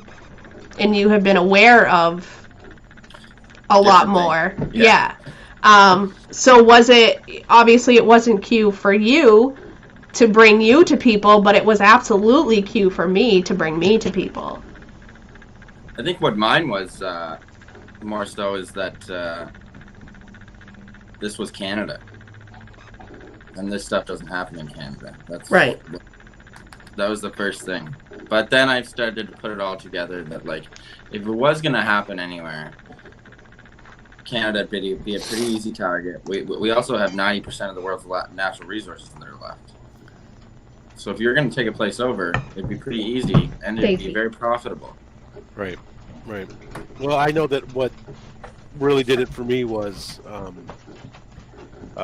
getting involved with the libertarian movement in 2012 and becoming a Ron Paul supporter. That was my big wake up. And, you know, really since then, I've had a love-hate relationship with politics. I was really turned off by the RNC and what happened in with the 2012 election in Florida, and with my background, we'll go into that at some point. I think I've talked about it once before on a different network, but we'll spend some time going over basically what put me into a situation where I basically renounced all politics. And only in the past 2 years, or was it 2 years? Has it been 2 years? It's only been in the past, I don't know, maybe it is 2 years, past 2 or 3 years that I got drawn back in to the whole political arena. And all happened a year before COVID, you know, the year leading up to that. And so it's kind of like you can't even consider what's happening objectively if you don't, you know, all the people that I talk to that literally just believe and buy everything sold to them on that screen on their wall is just the saddest thing I've ever seen in my life. It really is. That was really is. And so, you know, I can't be quiet about it. I can't just keep shoveling and pushing it down. That's why I'll probably still keep popping in with you regularly and stirring the hornet's nest. So, just on this too, like I've had the most popular question I have people ask me in person now is, how do we wake people up? Because a lot of people feel that some of these people will never wake up. We've come they won't. A lot won't. So what I've been saying, and the more I say it, I think it makes sense, is that as soon as you admit that your government wants you dead, you will see things more clearly. Yeah. As soon as that's what it was for me. And and I don't know if we've really I think that's most of these people that are asleep, they do think their government has their best interests at hand. And yeah, I mean, that is the biggest tipping point. All the people I know that work in the medical field, they are doing the best they can with what they know, right? And you know, I don't fault them for all the crap that's happened with COVID, but you know, at some point, history's going to catch up with all these things. That's the thing about truth being objective. It is not subject to your whims. It's not subject to your purview. It is not going to flex and bend and shape itself into the way that you want to see it.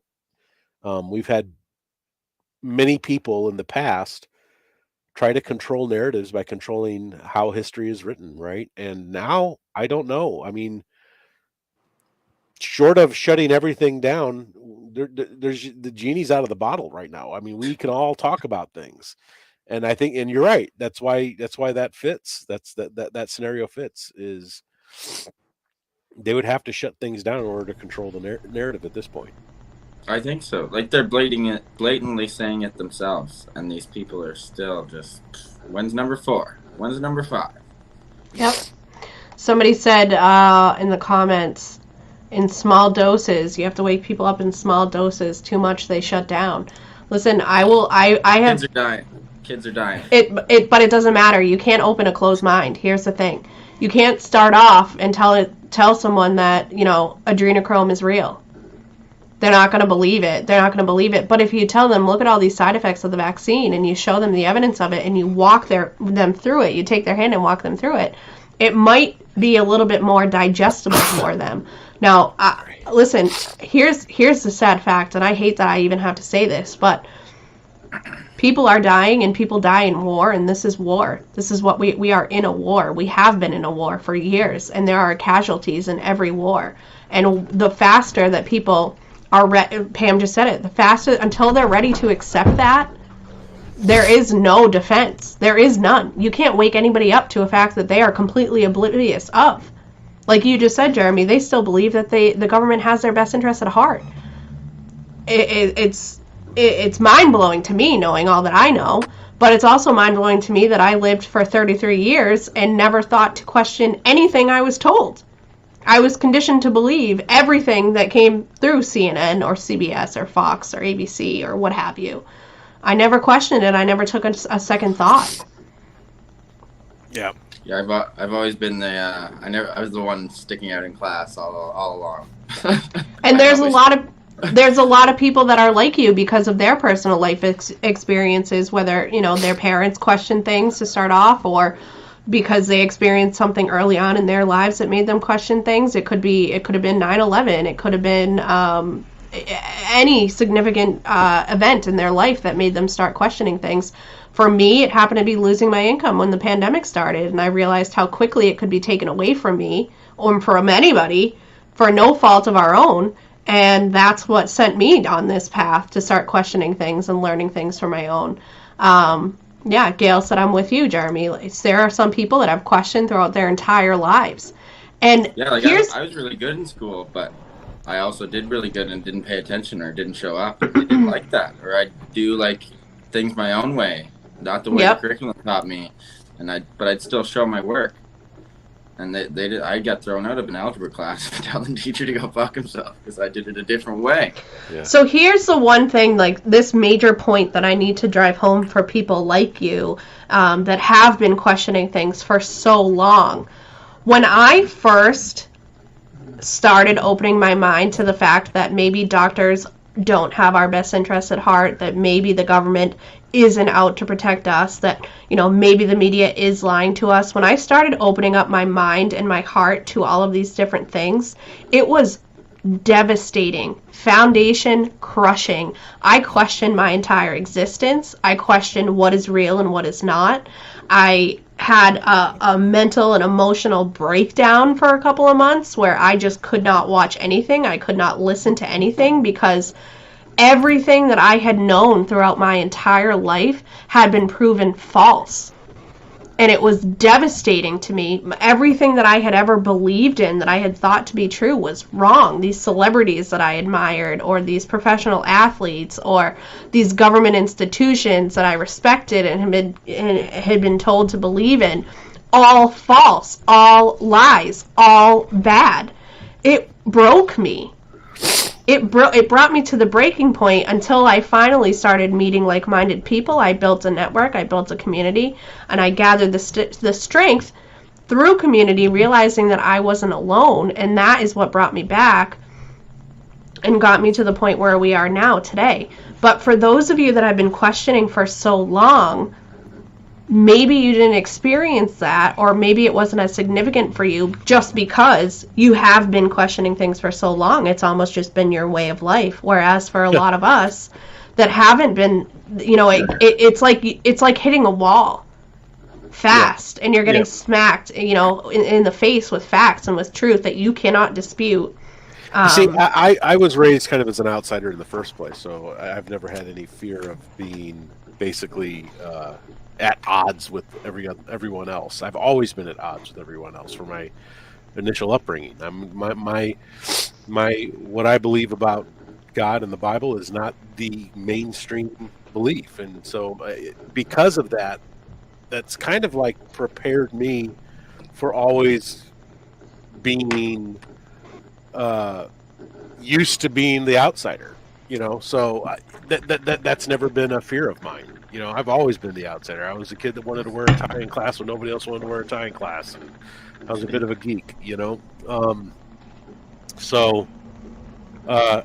There's a lot of people that have spent their whole lives basically getting acceptance from peer group and their friends and the people at their job, and you know, and have never ventured outside of the 9 dots. And those are the harder sells.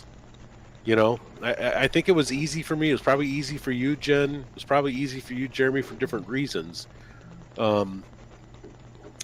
So, you know, we got to remember we got to take every single person that we talk to in an individual basis and recognize that we don't understand their background. We don't understand what brought them to this point. Perspective is everything.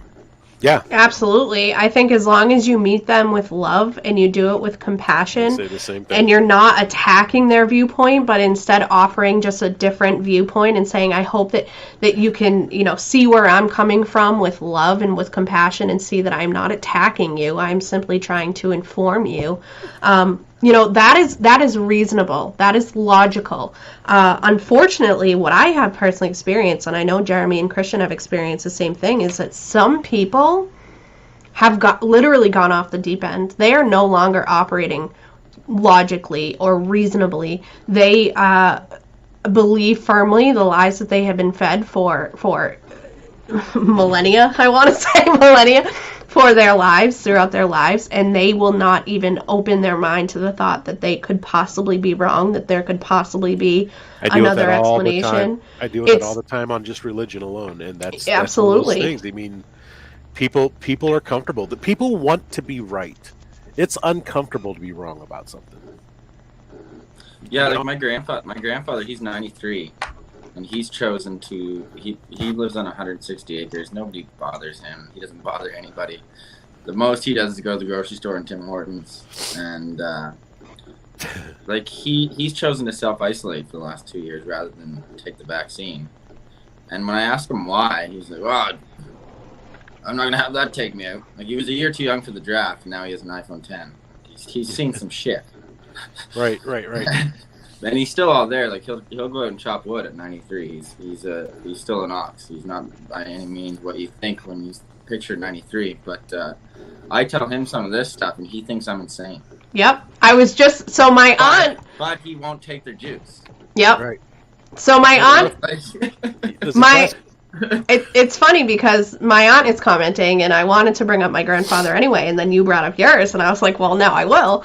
So I was having a conversation with him the other day about finances, and he was telling me you need to invest in the stock market. And I said, I'm like, well, what about gold and silver? What do you think about that? And he's like, no, go with the stock market. And I'm not going to tell him and go against what has been successful for him for 50, 60, 70, 80, 90 years. And I'm never going to convince him otherwise based on his personal experiences and what he knows to be fact and to be true. If he, respects the stock market and he believes in it, then he's going to go with that. And it doesn't matter what I say. I can try to offer alternate opinions or evidence of my success with gold and silver, what have you, but the chances of me changing his mind are slim to none, just like the chances of changing your grandfather's mind on anything that he believes are slim to none.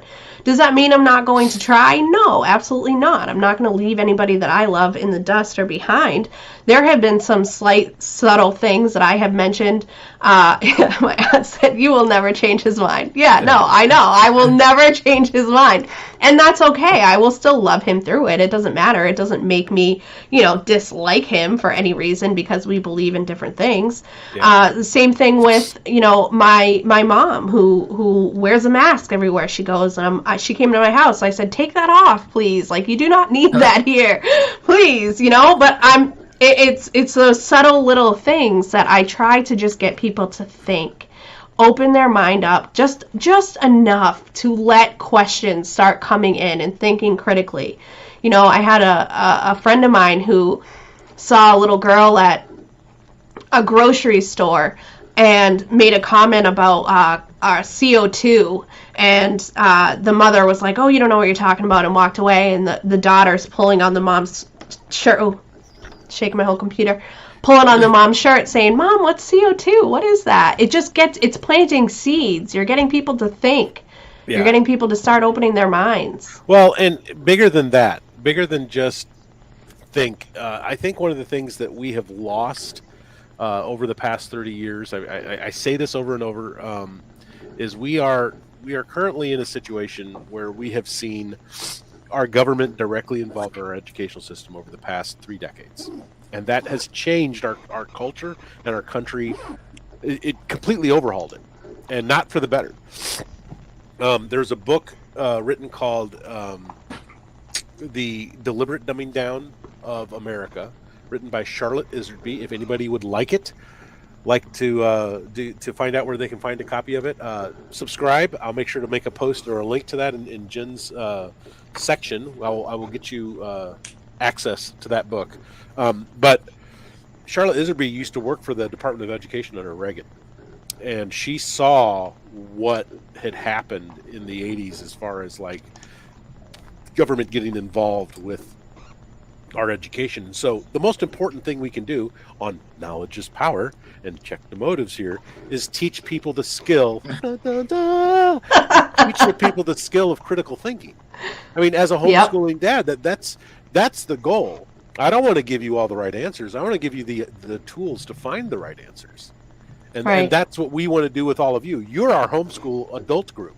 We want you guys to learn how to ask questions and find answers, and to be not open-minded to everything, but know how to think critically about the things that you see rather than just accepting everything blindly. And again, I'm going to go back to what I said about the Q movement, about how I think it brought people together. That is exactly what it did. It didn't give you the answers. It was very cryptic and very vague, and there was a couple posts here or there, and you would actually have to go and search and find the truth for yourself and dig. And that's where a lot of people started learning about the Satanism, and started learning about the sacrifices and the rituals and the adrenochrome and this and the that. And hey, if you're going to believe in Satan, you're going to have to buy the rest of that Bible. Take all of it. Oh, I agree completely, and I think that I think everybody has to find their own. That everybody has to walk their own journey and path, Sarah, to get there. Sarah, I'm going to teach everyone on this channel how to think. It's not about just our kids anymore. It's really about us. I think we have lost that ability because we find ourselves programmed by this Shadowgate system. We find it's comfortable. I like my iPhone. I like my internet. I like not having to worry about shit, and actually being able to trust that people are going to be there to take care of us and put out fires and arrest criminals and all these things. But we currently have an undertow that's happening. Guys, if you want to go down rabbit holes, go Google Saul Alinsky. You want to understand what we're going to go diving into. Yeah, so you want to tell them this is another project that Christian brought to my attention earlier today. So no, I haven't had the chance because I had that meeting, and then I started talking to Jeremy, started talking to you, and then bam, here we are. But this is going to be another segment of my page in the member community, and it's basically a project that Christian was made aware of last night. So how did you come across the Netflix? And it's amazing too, because listen, before we even get into it, I want to say that how I heard that in Florida, Disney had like a meeting of the minds, and they got rid of all of the terms that are gender specific. So anytime that you hear boys and girls or ladies and gentlemen in the Disney parks, that has now been replaced with non-gender specific titles like Hey Everyone or Hi People. There is no more gender specific. Ace is the place for your helpful hardware person. Yeah. There is no more gender specific terminology in Disney. Ace was still out in front on that.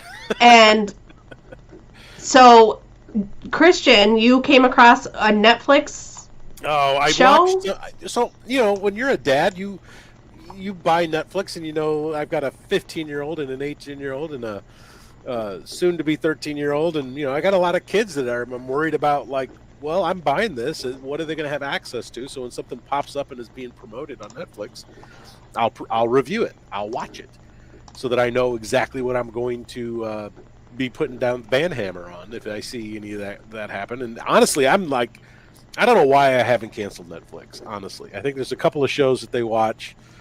I'm really like this close, just constantly this close, totally like getting rid of it. But there's this one that was obviously a little suggestive. It's called The Principles of Pleasure, and it's basically like a sex ed for adults. I would hope it's for adults. I hope it doesn't show up in the kids section. I didn't even double check that. But depends what state you're in, dude. I didn't expect this to go the way that it went, but as soon as I got into it, I played a couple of clips for the guys earlier, and it is so agenda driven. It's so woke that it makes you throw up in your mouth a little bit to watch.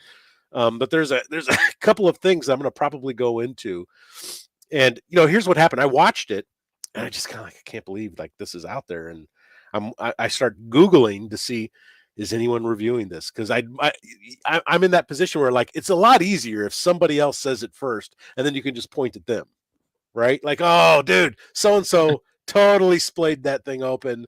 You need to go see Glenn Beck's review on this thing. It's fucking great. I mean, they don't have to do any work. I can just point. No one's saying anything, and I'm going to tell you why I think that is in a second.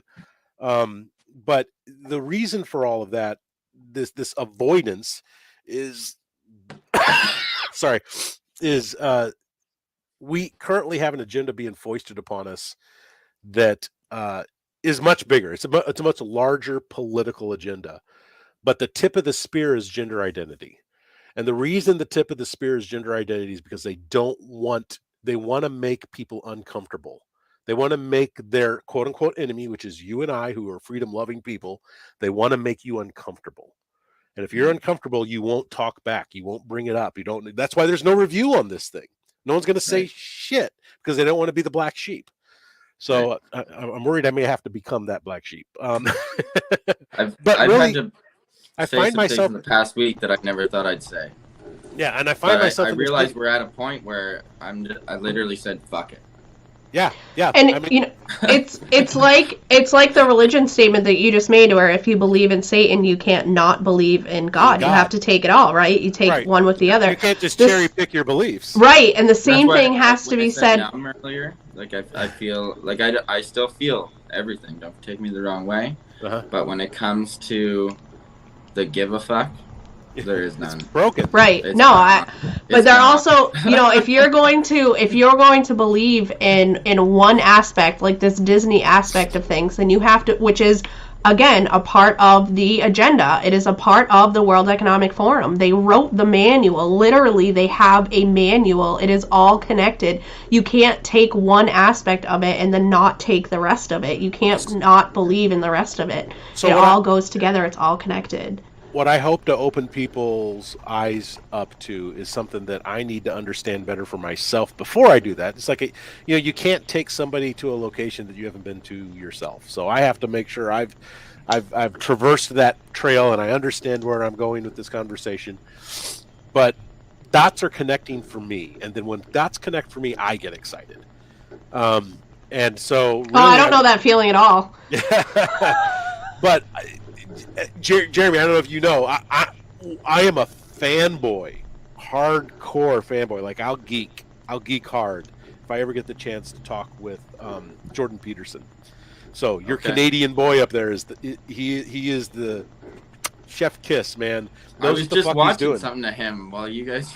I was trying to read sharp as a tack. Yeah, but like I was very skeptical of his stuff when I started watching it, and then all of a sudden I just realized exactly what we were dealing with. We're dealing with somebody who wants to be so precise in their language that he's willing to traverse all of these concepts and argue with himself on every, like he debates himself with everything that he wants to know before he comes to the conversation. So basically when he gets into an interview situation and you watch him talk, it's like watching a boxing match with a child. It is just a pummeling because they're not prepared for what they're getting into the ring with. This guy knows he knows your argument more than he knows his own. Right. But what made him famous, and so another Amazon Prime movie that we will have to watch together, Jen, another movie night coming up. I'm telling you, the homework is going to be awesome, is The Rise of Jordan Peterson. So that is a documentary that kind of documents who he was before he got famous and how he got famous. I don't know how they got so lucky to be in the room when it happened, but this guy basically gained all of his notoriety by pushing back against the Canadian laws that were trying to force him to use language that he didn't want to use.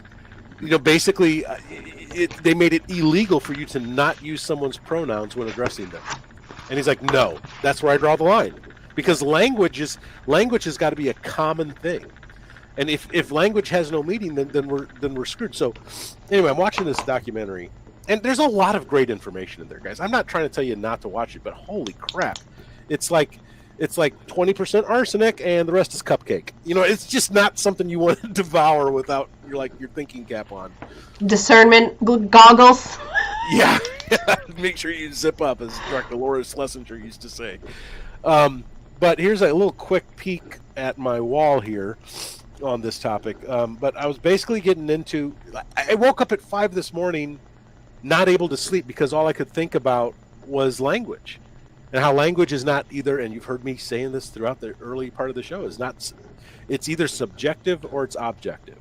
It's either something that this word's going to mean whatever you want it to mean to you, and it can mean whatever it means to this person, and we're all supposed to just kowtow to everybody else's subjective interpretation of what a word is.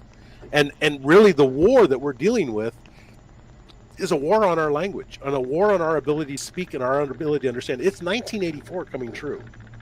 So I got a couple of notes. I said, basically people want to weaponize speech. They want to define facts as hate speech.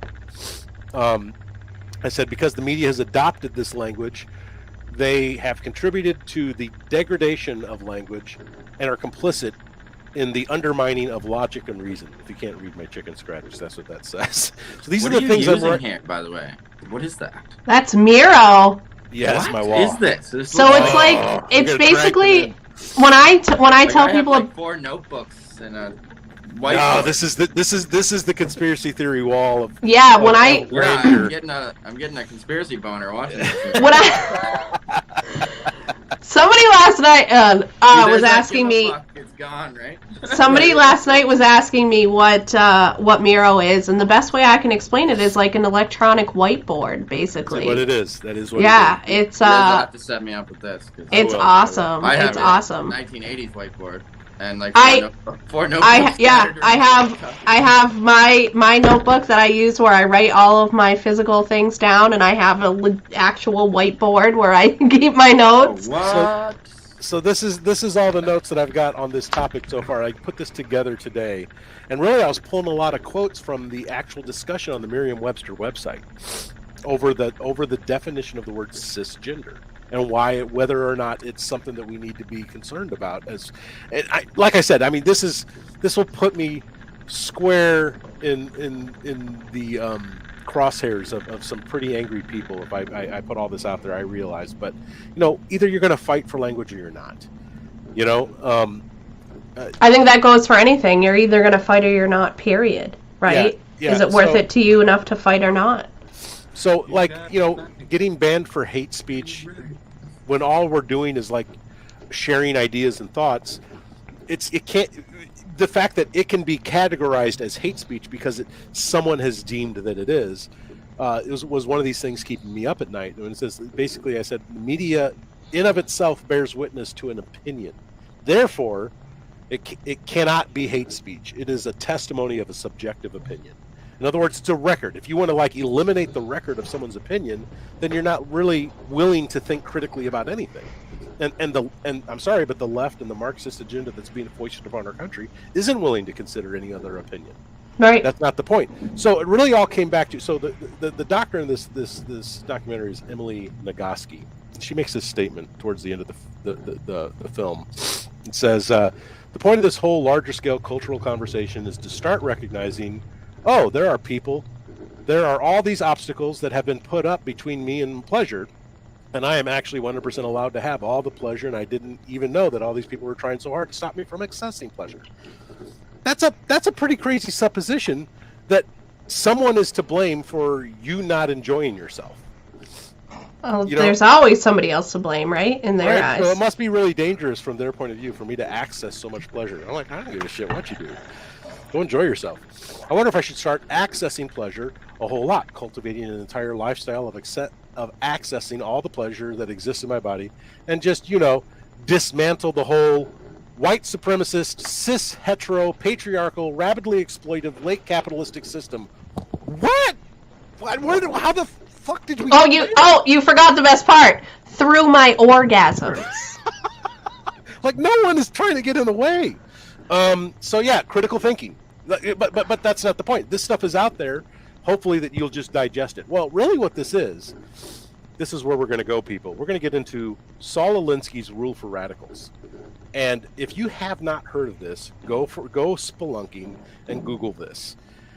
Look up words like, are you ready? Like social work. What does social work mean when you think of the term social work? You know, what is community organizer? Now, I asked my wife this exact question this afternoon. When was the first time you ever heard the term community organizer? And for her, it was the exact same. In the comments, tell me, when was the first time you ever heard, in association with what, did you hear the term community organizer?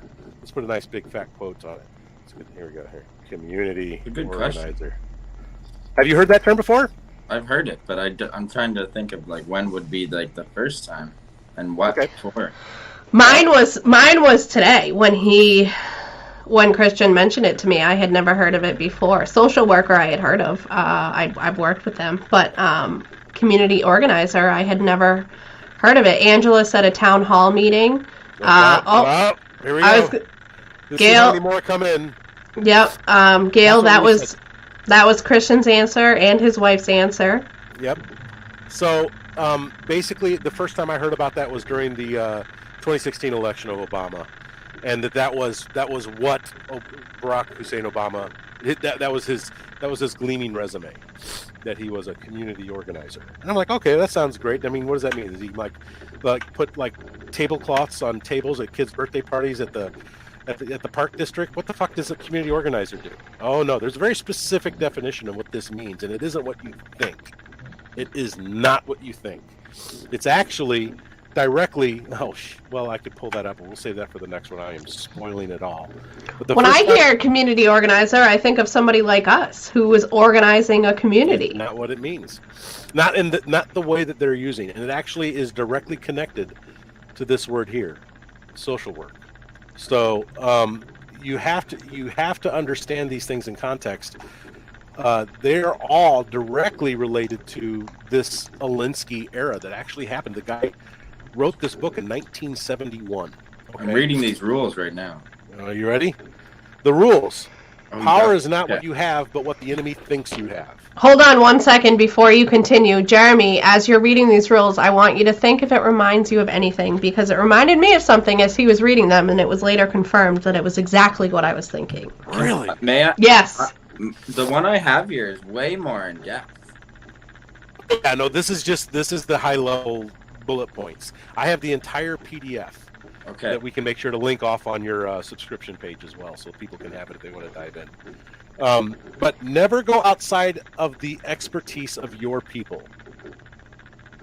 I feel that these rules 2 and 3, I've highlighted them for a reason, are exactly the Achilles heel to this BS. Number 3, whenever possible, go outside the expertise of the enemy, you and I. And so going outside that expertise is talking about gender politics. That is not everybody's expertise, and it's uncomfortable for people to have a discussion about that. That's what they're doing. Make the enemy live up to its own book of rules. Ridicule is man's most potent weapon. Where have we seen this? There is no defense. It is almost impossible to counterattack ridicule. Also, it infuriates the opposition, who then react to your advantage. Number 6, a good tactic is one your people enjoy. A tactic that drags on too long becomes a drag. Keep the pressure on. The threat is usually more terrifying than the thing itself. They love the threat. It's a lot of saber rattling, man. And the major premise for tactics is the development of operations that will maintain a constant pressure on the opposition.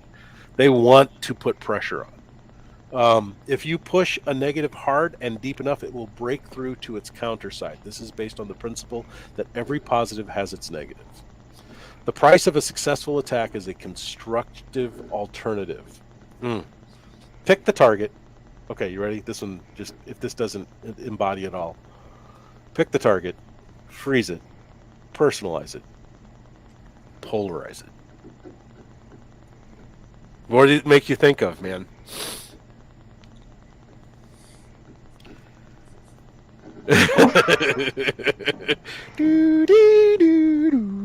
I do a few things, to be honest. Yeah.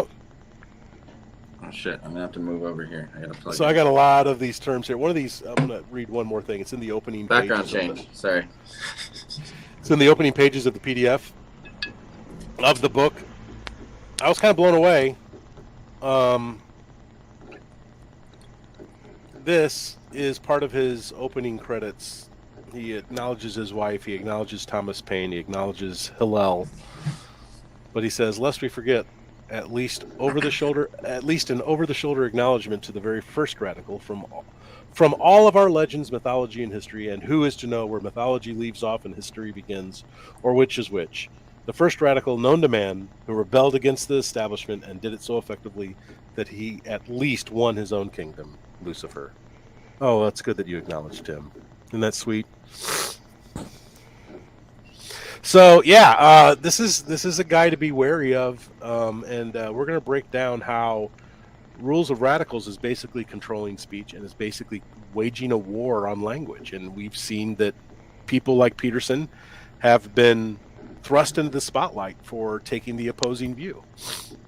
So yeah, it's a deep rabbit hole that probably won't completely finish tonight. I've got to arrange these thoughts. I've got to work on them a little more, probably another week from now.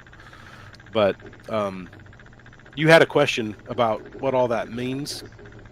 Yeah, so Jeremy? when I was listening to it, I had a term that just started jumbling around in my head, and I couldn't explain why or how. And I was curious if Jeremy had any initial thoughts or feelings on those rules that you were reading, and if he thought they applied to any groups or organizations that he could think of off the cuff. If he got the same reaction that I got.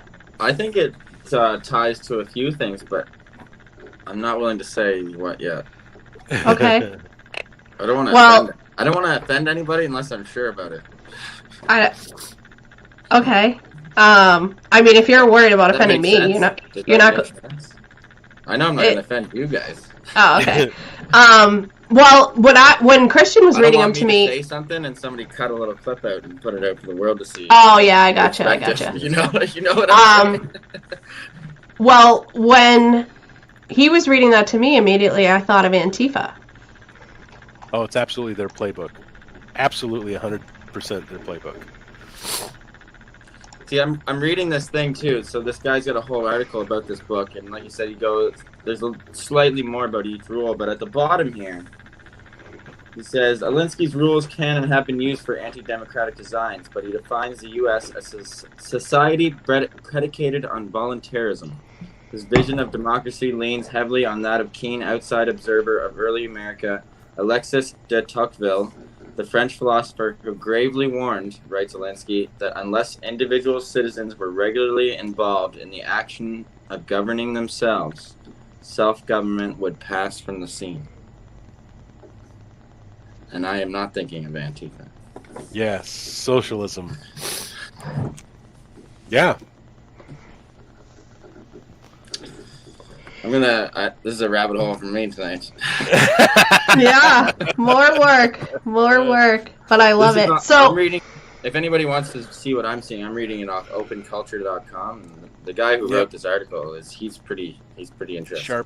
Sharp. Yeah, so you'll find that I don't know if Peterson ever jumps on Alinsky. I haven't done that as a Google search, but there's a lot of things here that we need to basically. What I would like to think that Jen's platform does with this knowledge is power. I did the name. What we're trying to do is arm people with enough knowledge that they don't become uncomfortable to have these conversations, that they are capable of having these conversations, because we know that the people who are trying to change us up, trying to shake us off of our game, won't know what to do with that. Right. And you don't have to then fight fire with fire. I don't want to reverse these tactics and apply them towards people that I would consider that I disagree with. I would much rather have a logical debate and win. So that comes from education, and that comes from what we're trying to accomplish here on this page. Yep, I had a viewer reach out last night and said your show sparked a conversation in my house. I'm so grateful and thankful, and I was literally like dancing in my bed. I was so excited. I'm like, that is exactly what I want to do. That is exactly what I'm trying to accomplish. I'm so glad that it's happening already, that we are sparking these conversations. I have so many, I mean, daily, I couldn't even tell you the amount of messages that I get from people saying, oh, did you hear this? Did you see that? Did you read this? It's incredible. And but it's just evidence and proof that the things that we talk about are sparking people to ask questions, to do their own research, to find things on their own. It is the best reward that I could have ever been given. It is also further assurance that I am doing exactly what I am meant to be doing, that I am on the right track, that I have found my purpose, that I am on the right path. Being connected to people like Jeremy and Christian, who turn me on to all these other things, and not only just say, hey, have you seen this, but hey, have you seen this? I put together a documentary and a presentation, and I can't wait to talk for 3 hours about it. Like, it's just incredible. It's so amazing. I am blessed. I am brought to being emotional about it, because it is overwhelmingly good. And we need more of that. What I want to see is this community 100 times its size currently, and people on every street corner talking about topics that we happen to bring up like 24 hours earlier. That's a very realistic possibility. If we can start, I hate to use the term red pilling, but we could start, basically convincing people that there's a different way to look at things. And engaging their critical thinking skills, and getting them to have conversations, not arguments, conversations, and walking in love with their fellow man in the process. Because I don't wish anyone any ill on this. I'm not bringing up these things because I want to see major arguments and fights break out. I'm doing this because I'm tired of seeing us lose our freedoms over language. I'm tired of us seeing us lose our educational system. I'm sorry of seeing, a sovereign people get the hood pulled over their head. Yep. So. Exactly. Well, Jeremy had done a significant amount of research coming into today's show, and he had sent me a couple of things that unfortunately we haven't touched on yet, so I would like to start talking about them now. No, that's fine. It's been a phenomenal show. I am just so last night I messaged Christian and I said, I think I want to start going in a different direction. I don't want to report the news. It is not of interest to me, really. I want to educate people about the news. I want to be sparking these conversations. I love that myself and Jeremy and Christian come from extremely different walks of life and have very different viewpoints and have had very different experiences, but yet we can all come to the table with a smile and share the information, share our experiences, and meet each other with love and be able to pass on the information experiences that we've had to each other, find common ground, educate each other on our uncommonalities, and then also share all of that with you guys. And so tonight was really like a trial of how that would actually go. And you just kind of took the reins off. Yeah, and I think it went swimmingly. I think it was wonderful. I think that I don't know what the viewers think. I hope that you guys all liked it, and I think it's going to be how we continue moving on in the future. I saw a comment come through about Sam, and I just want to let everybody know that Sam misses all of you and loves you all very much, but Sam is, because of the situation that she and I had recently experienced from our other platform, she's going to be taking a little bit of a break. I am hoping that she will be joining us again. I'm in almost daily contact with her, but I just wanted to let people know that she is great. She's doing very well. She just needed to kind of remove herself a little bit from for the time being, just because of the situation that we unfortunately went through and are unfortunately still dealing with. She had to do that for her own kind of mental health, recuperate. But I will pass along all the messages. Everyone that says hi to her, I always forward her the messages whenever a viewer sends them in to me. So I will let her all know. I will let her know that you all are thinking of her. She is missed. She is a huge asset and a valuable one to the show. We appreciate having her on, and hopefully in some time she'll be able to return, and we'll include her in these conversations. But I am beyond pleased with how tonight went. I thought it was wonderful. And before we go tonight, because we are already at the 2 hour 15-minute mark, I just wanted to bring up the things that Jeremy had sent me. So he did send me this one quick flyer here for the Great Canadian Cruise. This is going to be happening. It's happening now, March 31st. Departure 10 a.m. That's today's, and they did just release tomorrow's. Oh, awesome. So nothing. I mean, basically, there's no slowdown really in Canada. No, it's the U.S. one is already over. We've already gone home. Yep, they literally did. They just arrived back home today. They looped back around, and they are in California now. Yep. So they're back now. Okay. Yep. Yeah, no, it's spread to like many different smaller protests. There's pretty much a protest. You can probably drive 4 hours in Canada and go to a protest unless you're really remote.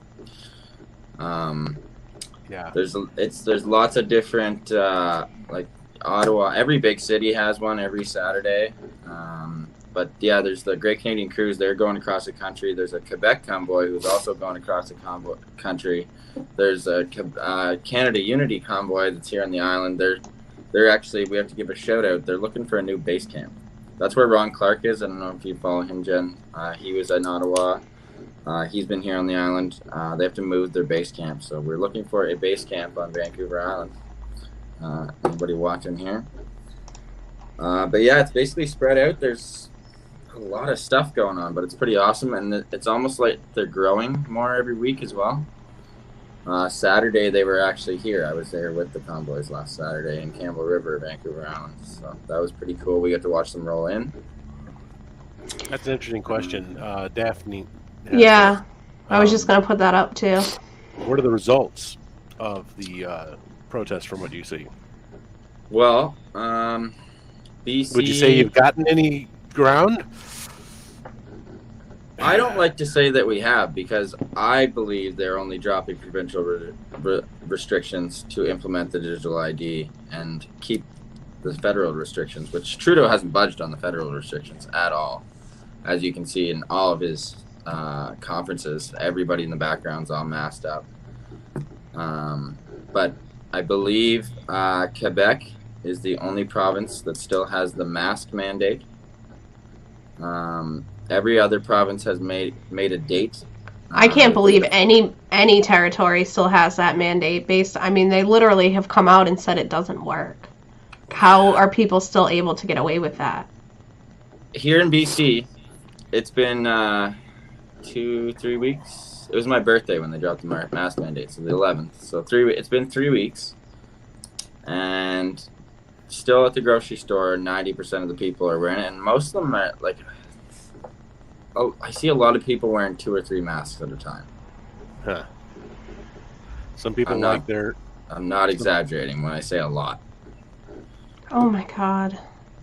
And they're like young, like 20-year-olds working the cash that are just terrified. And it really, really, I just like, yeah, it's rough to see.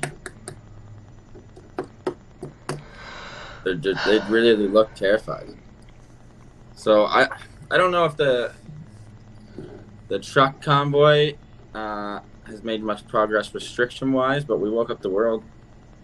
Yeah, I think you absolutely made a dent as far as the media is concerned. Yeah, and that's the thing too, is there's a lot of things stemming from it that are exposing our mainstream. Like today, I had an interview with Rebel News with Alexa. She is going hard at CBC. Over that Martin story, the guy I asked for people to help out there. Yep. And I believe it might just be the little crack that gets us into the foundation of exposing the CBC. Because now, as I told you the other day, I talked to Tucker Carlson's producer called me. Hey, yeah.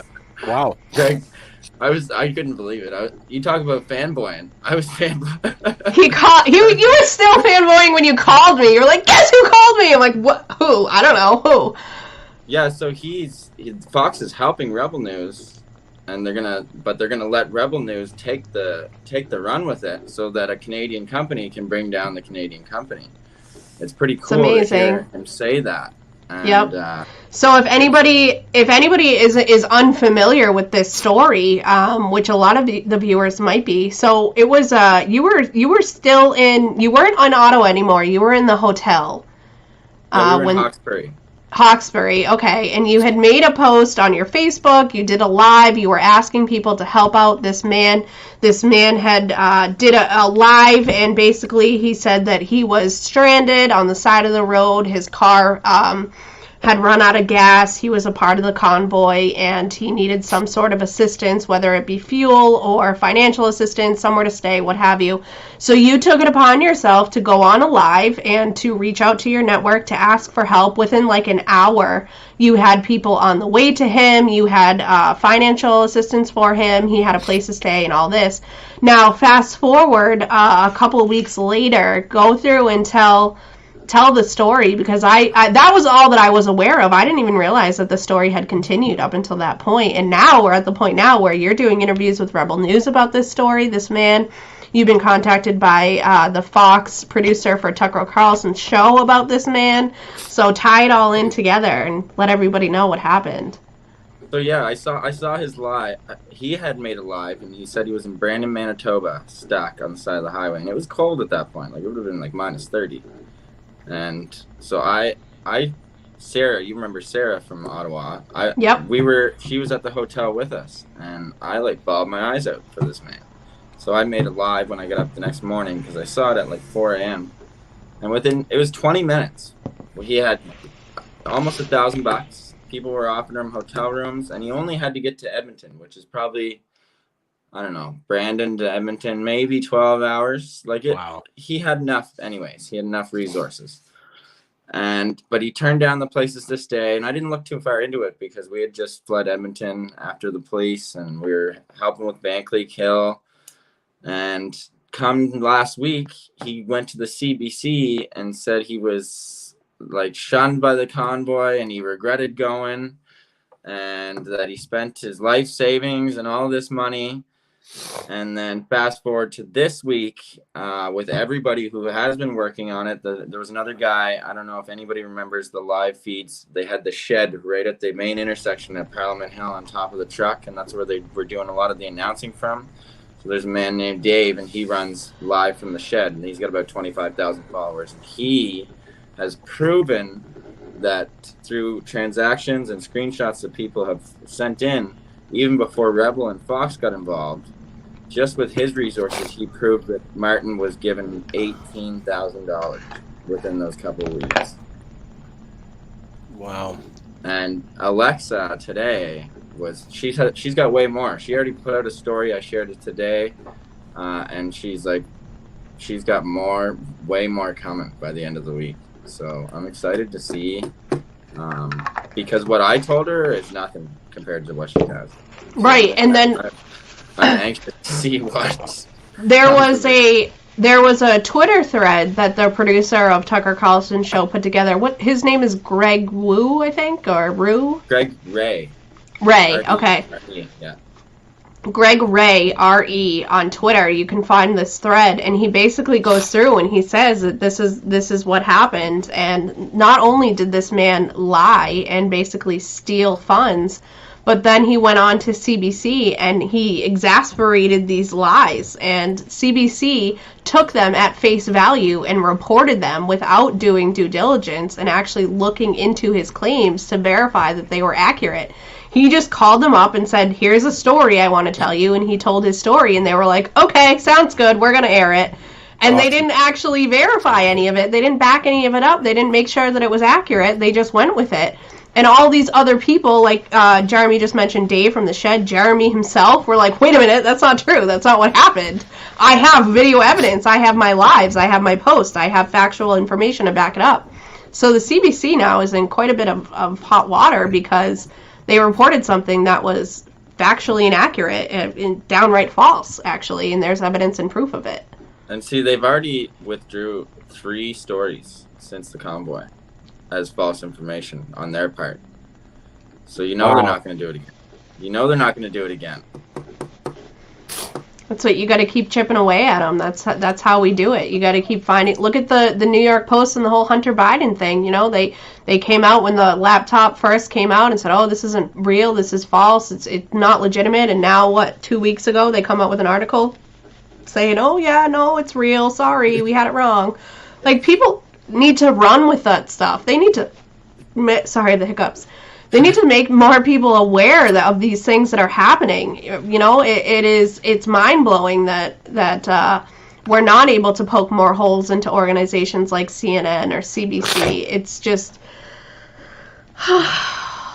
crazy. We can do it if we all do it together. Though. She wants to run with it, and she's got some fire in her eye. When I was talking to her, I could tell.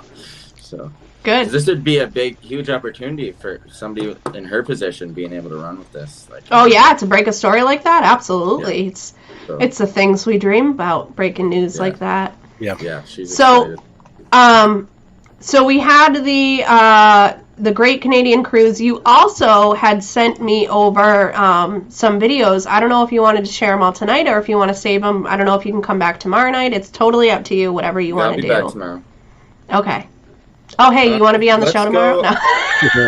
Yeah, sure. I'll be back tomorrow. I'll be here. It's my new home. I'll be back. I told, what did I say to you, Christian? Oh, if you want the night off. And you were like, wait a minute, what? I have the night off. I didn't realize. I didn't realize I punched my card already. I am hoping. Hope above all hope that we can continue doing this, the 3 of us, a regular thing. What I see, and please, play this game with me for a minute as I play this tape through. What I envision, what I hope, my plan, my goal, is to have the 3 of us basically be the constants that are here with you. Wednesday. Core team. My core team, Wednesday, Thursday, and Friday nights, 7 o'clock. Sam, obviously, whenever she is available and not working and ready to come back. And then also to invite other people on with us to interact with us and to bounce things off of with us. If you are registered, let me just say this. If you're registered on the subscription side, it's easier for us to get back in touch and say who in this tier, I don't know which tier you would do this at, probably at the Truth Seeker level, but who would be willing to come on and be a guest with us. And I think we need to have that form inside of there as well. So we really just want to continue to build that base. I know I keep plugging it, but shamelessly trying to see this all succeed. No, it's okay. I get it. But I would love nothing more than to start involving other people into the mix, because here's the thing, like, as individuals, we all have our own unique set of talents and gifts and experiences and knowledge that we can all impart on the world. There are things that I have never experienced, that I don't know anything about, and I would never want to claim that I know about it or to tell somebody about it when I have never walked that path and I have never experienced it personally. We have some incredible assets in our viewership that are building in our network, in our community. People that have experienced the medical field, people that have experienced the government and the political field, people that have experienced in the military, in the army, and all of these different assets that when we come together and we can share all of our different experiences and our different knowledge, we're all going to be better off for it. If there is anybody that is willing and interested in coming on and would love to volunteer, please let me know. Reach out to me. You can reach out through my website. So if you go onto my website, right at the bottom right-hand corner, there's a little chat button, and you can click on it. It sends me a message directly to my email. Just let me know you're interested in being a part and bestowing your wisdom in whatever area that you would like to educate us all on. If you know of someone, maybe someone else that does a podcast, or someone else that speaks out adamantly about CRT or SEL or indoctrination, conditioning, the WEF, it doesn't matter what it is, anything. Send me their name and their contact information. I'll reach out to them absolutely and see if they'd be interested in coming on and being a part. It's all about growth. It's all about making connections, building that solid community, that network, and being able to touch as many people as possible. That is my hope. That is my goal. Obviously, I cannot force Christian and Jeremy to come along with me for the ride. I can only kindly ask that they live out this goal with me, and hopefully it coincides with the goals that they have for themselves personally. But that is what I'm hoping for. That is what I see in our future. And I agree with you 1,000%, Angela. Right now, all podcast hosts should be sharing information. Hard times call for drastic measures. I agree 1,000%. I think that we should all, it's the reason why I tell you guys to go follow the people that I follow. I don't have a fear that the people that follow me are going to stop following me and go follow somebody else. I don't have that fear. I want you to go follow them and then come back and say, hey, I heard this. What do you think about it? That's my goal. Because based on our own personal experiences, our own lenses, we're going to perceive and we're going to understand things differently. And I would love to have that educated conversation of me saying, hey, Phil told me the world is flat and this is what he says, and Christian coming back and saying, heck no, we live on a globe earth, you're crazy, why would you think that, right? But we can have that educated conversation because we're both coming from different experiences and different viewpoints and different knowledge. Yeah, Angela, that's what I'll say. I'll say I saw that, and then we'll talk about it, and it's awesome. Sorry, finish. No, go ahead. I think some people get the idea that we're all kind of like against each other, and like I get most of my information from other podcasters. Yep. Right. Most of them who I met in Ottawa for the first time.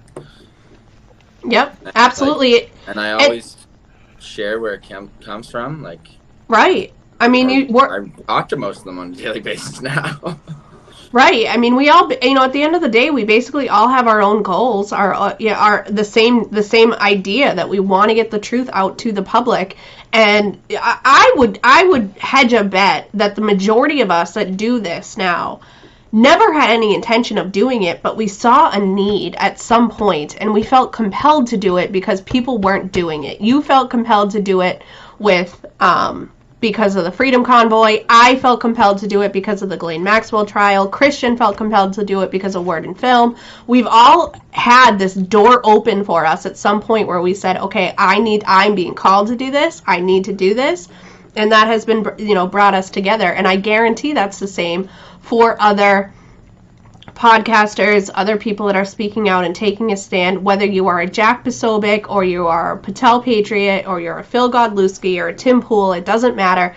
You all have hit that point where you said, okay, I need to step up and I need to start doing this because it's not being done anywhere else. I am just grateful that my path converged with you guys' paths and we're here now today. I'm glad you found your voice. Can you tell? Yeah, I mean, it's kind of one of those things where I'm like, I remember watching the first one that you've done. I'm like, oh yeah, we got some your work. eyes. Yeah, no. I watched the first time you ran a show. And I'm like, she's really sharp. I mean, you were picking up on the aspects of the software. You were keenly aware of when there was dead air or the camera wasn't switched right, and it was like that attention to detail was already there. And I'm like, oh, she's just catching up. She's just catching up with where we're already at. That's a nice way of saying I am a control freak. Well, no, no, I really feel that you had. But had it's a your level... strength. It's your strength. Yeah. I give you the control. I'm like, hey, Jen, I need. I know. Jeremy's like, I don't know what I'm doing. Can you just make this work? Just do this. Yeah. I have this mess. I have it, but I don't know how to put it out there. Yeah. Well, basically, it was just saw that you had. It's kind of like when you. How do I put this? When I watched my. I think he was like 6 or something when he started in gymnastics. When I watched him like do this thing where he like climbed the rope with his legs out parallel and just looked almost like inhuman what he was doing. I'm like, oh, we got to put that kid in gymnastics. It was that type of thing. Like watching Jen, I'm like, oh, Jen's probably going to want to be hosting her own show at some point. So it was that type of thing. So Yep. No, I am. Here we are. I am blessed, and I hope Sam joins us as well. Like I said, she's going to just take some time, and hopefully, eventually she'll be back. I will keep you guys posted on that if anything changes. But she is doing well. She's doing great, actually. Like I said, we are in almost constant contact. We talk pretty often. So, Jeremy did have. I did want to show we can bump pretty much everything, but I did want to show the James Top video about the veteran who's walking across the country. Okay, awesome. Yeah, so I'll It's a save. good way to end it too. It's really positive. So Perfect. So I'll save the other two. We will be back tomorrow night at 7 o'clock Eastern, 6 Central. Just a reminder, the three of us, the three amigos, will be back. I'm so excited to be announcing that. yay! Oh, yeah. He loves that confetti. I do. Yeah. I have very patriotic confetti too, but I don't know when we can use that one. So No, that looks too Russian, man. I know it might be. You never know. it might be. Before we might get be. into the positive, did you hear about that today? Any countries with blue, white, and red flags are asking them to add yellow? Really? I did not hear that. Yeah. Wow. Legit. They're saying because it looks too Russian. Oh my God. It's just There was an awesome meme I saw earlier today pop up that said basically restaurants. I think it was the Babylon Bee. I don't know if anyone saw it. Restaurants now requiring proof of Ukrainian support to enter the restaurant. Yeah. Oh, that's a joke. I was like, what? Did you? I can never go out to eat again. Right.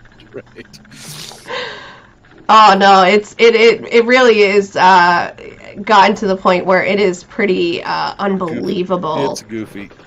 Yeah, I've heard about people that you can't order a White Russian anymore. You can't drink vodka anymore. We ordered 3 of them the other night. Oh, awesome. it's Moscow mules. I mean, they're all out. So, That makes me want to go order one right now. right, just That's cause all that does for me. I'm a rebel. Yeah.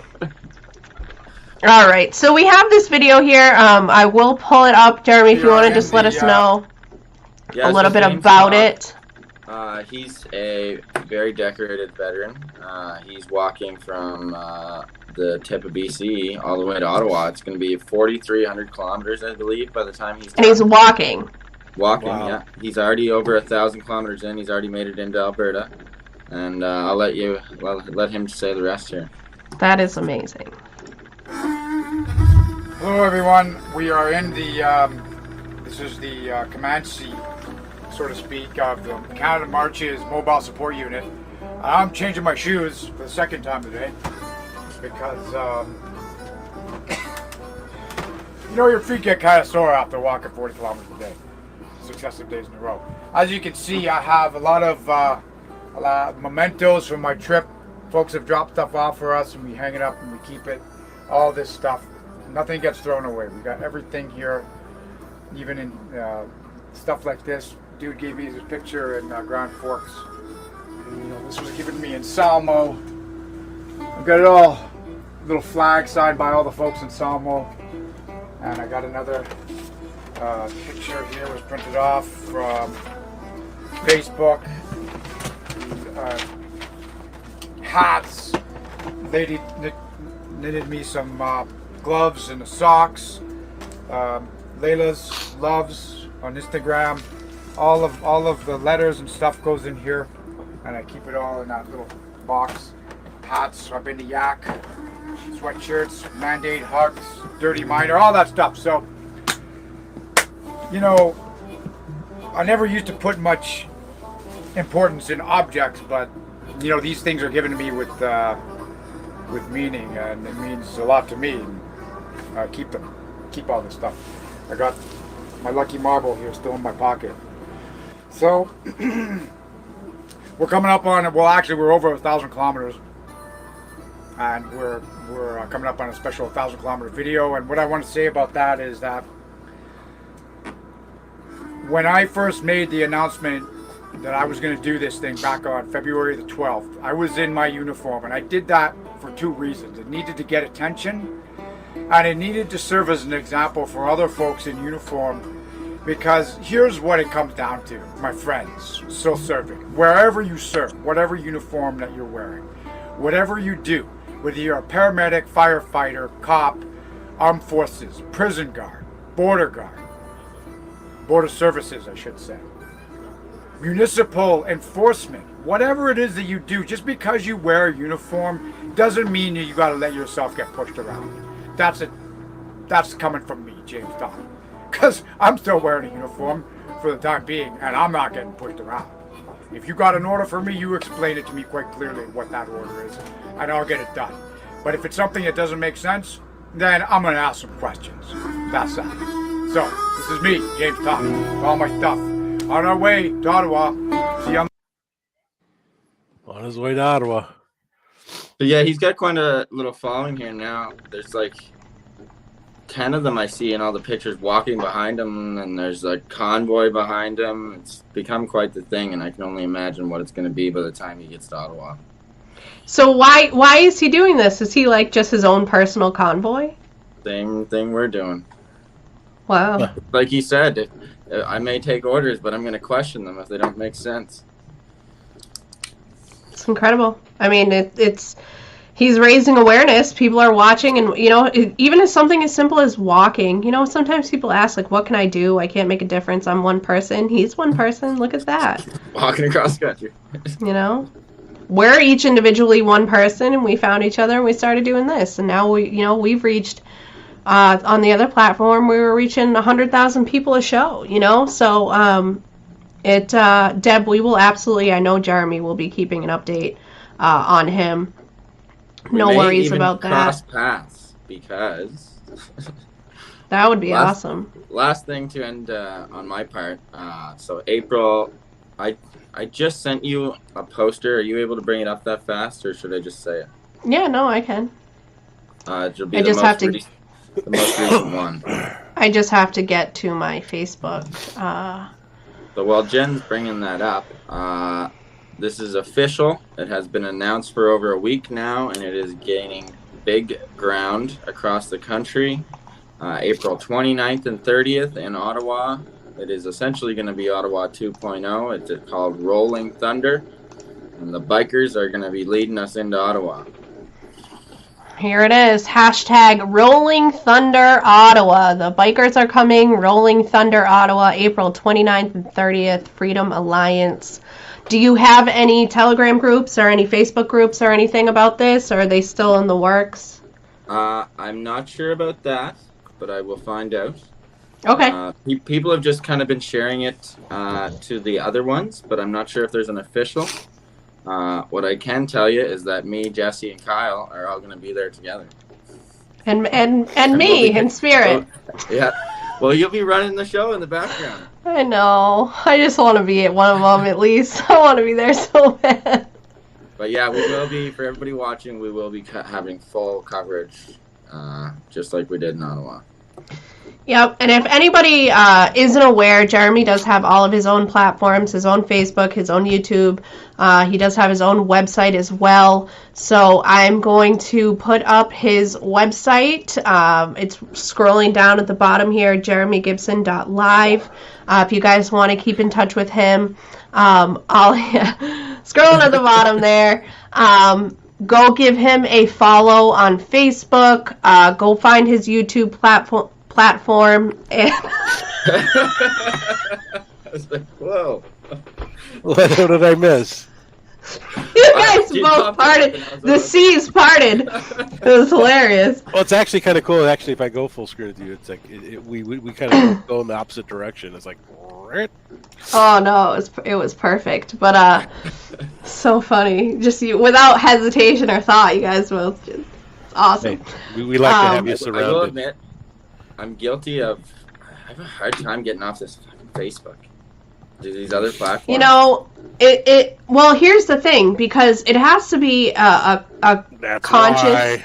It's not that. It's not. I mean, it is. Yes, they know what they're doing. But for me, it's the fact that other people are there. Yeah, it's like I've just built a following on Facebook in Yep. Ottawa.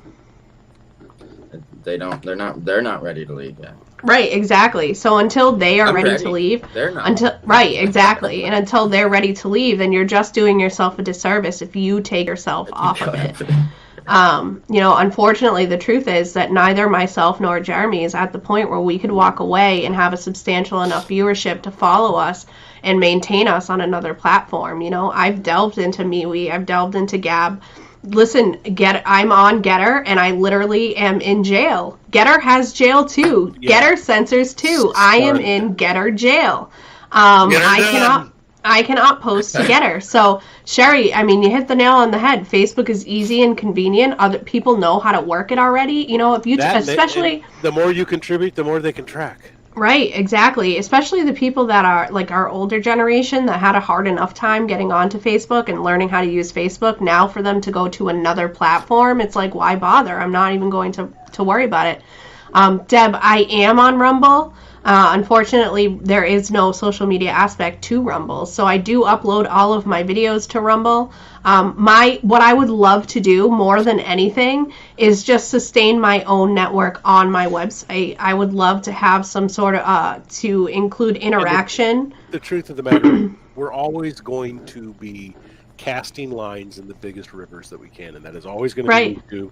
It is always going to be Facebook, because we're not out here trying to talk to only people who agree with us.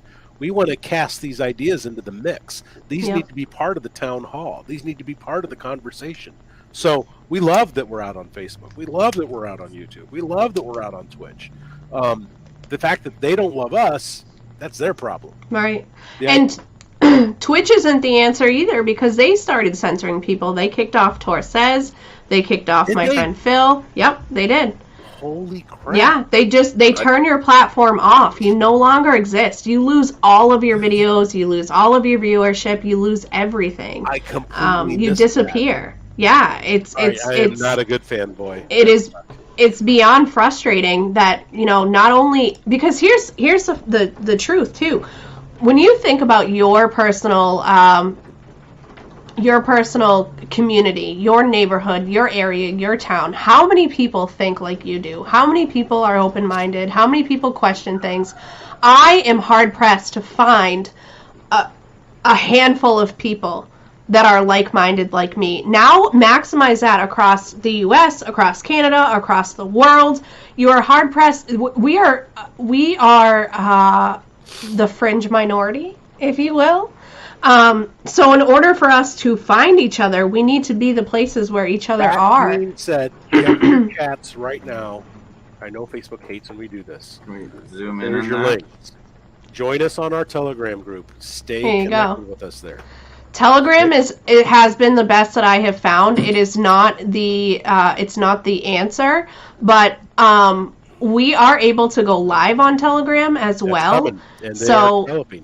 Right, that is something that we're going to be looking into. Also, obviously, Rumble seems to be the answer for things like YouTube and Twitch.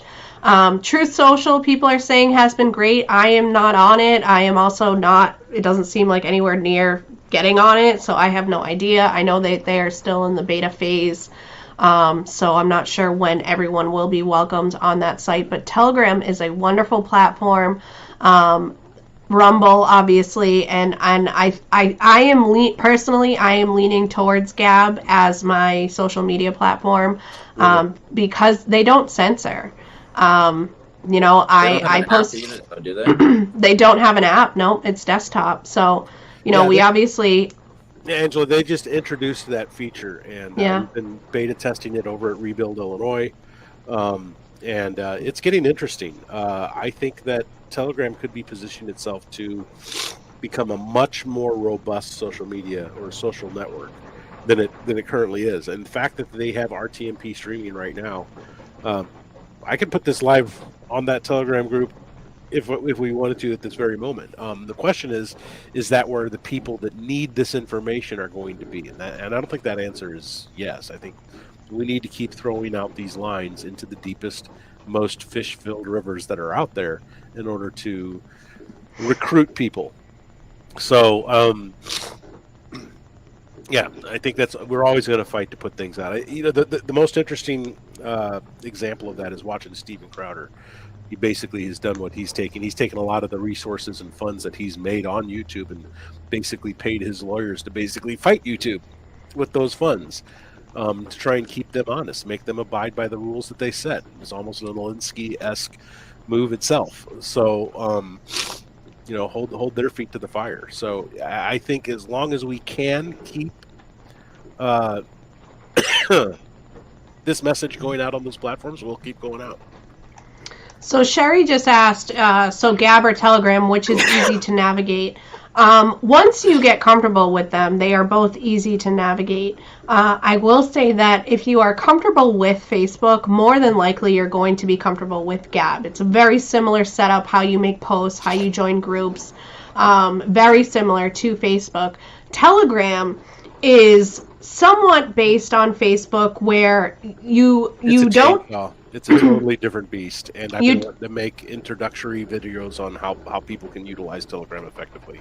Yeah, there is it. So where it is like Facebook, because you have these groups, and groups are called channels, but they are the same as Facebook groups. You go in, there are other people, you make posts, you comment on posts, and what have you. Where it gets different is you do not have your own timeline. You don't have a home, you don't have a profile, there is no hub for you to have your things. You would instead need to create your own channel or your own group. I just remember how fast we all jumped from, I don't know if you were a user of MySpace before when Facebook hit the scene. Of course. It was like overnight, nobody knew who Steve was anymore. Like that. So at some I'm point, a little too young for MySpace like that. What I am. It does something to me when I hear someone is younger than me, and I don't know why, but it's not like it's an impossibility. But anytime I hear somebody say like that they're younger than me, I just get angry. Like, no, you're not allowed to be younger than me. Everyone needs to be as old as I am. Right. I went straight from MSN Messenger to Facebook. Oh my gosh. I was 17, 18, I think. That's a shock to the system.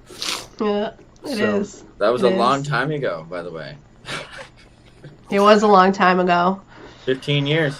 But alrighty, well, thank you guys so much for tonight. This was phenomenal. It was so much fun. I had a blast. I hope you guys enjoyed yourselves as well. We will be back tomorrow night at 7 o'clock Eastern, 6 Central. I have no idea what we're going to be talking about, but I'm sure it'll be interesting and awesome, and I hope you guys all come on and join us. Do you mind if I throw out my YouTube? I will be putting up that Telegram primer on how that is absolutely one of the next 2 or 3 videos I put up.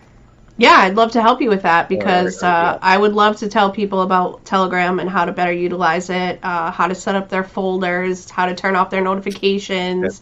That's there's the next video I focus on as soon as I get my vlog update. Yeah, awesome. We are... And I could use the subscribes if I can find it. How dare you take my subscribers? Yeah. How dare!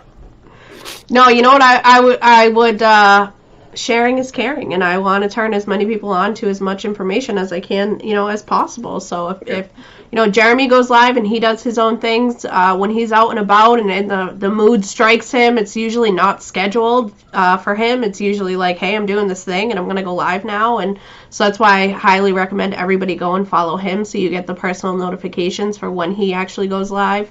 Christian also... sunset here soon. Oh, yeah? I do some random stuff too, guys. Nature. If you want to escape. Yep. That's awesome. Yeah, we'll keep building all this. Like I said, this is going to be an interesting community when it's all said and done, because this is going to be very diverse. Yep. I'm going to be doing things that are going to be valuable. Jeremy's going to be doing things that are going to be valuable.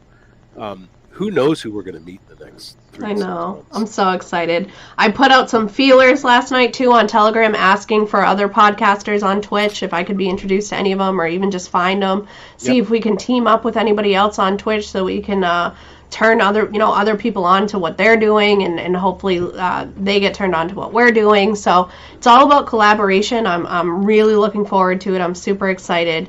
We are the team. Angela said, let's call you guys the team. We'll have to think of a name, some sort of a term for the three of us, or even the four of us. I'm not sure what we would call it, but I would love to have a line of t-shirts and some merchandise to go along with it. Okay. Start getting our... She's pushing me. So a I've raid. been wanting to do merch for a while. The Freedom merch is flying off the shelves. Well, we should probably raid off No. the people that are in our Twitch. Now is the time. Does anybody have a channel on Twitch that we can raid that you would like to suggest? I don't know what that even means, but I want to address this really quick. Sherry said there are supposed to be northern lights everywhere tonight. Anyone seeing them? Are you serious? That was backwards? Wait, you can't read backwards. There's supposed to be no. Yeah. I was like, I would have skipped right over that and went, someone had a stroke.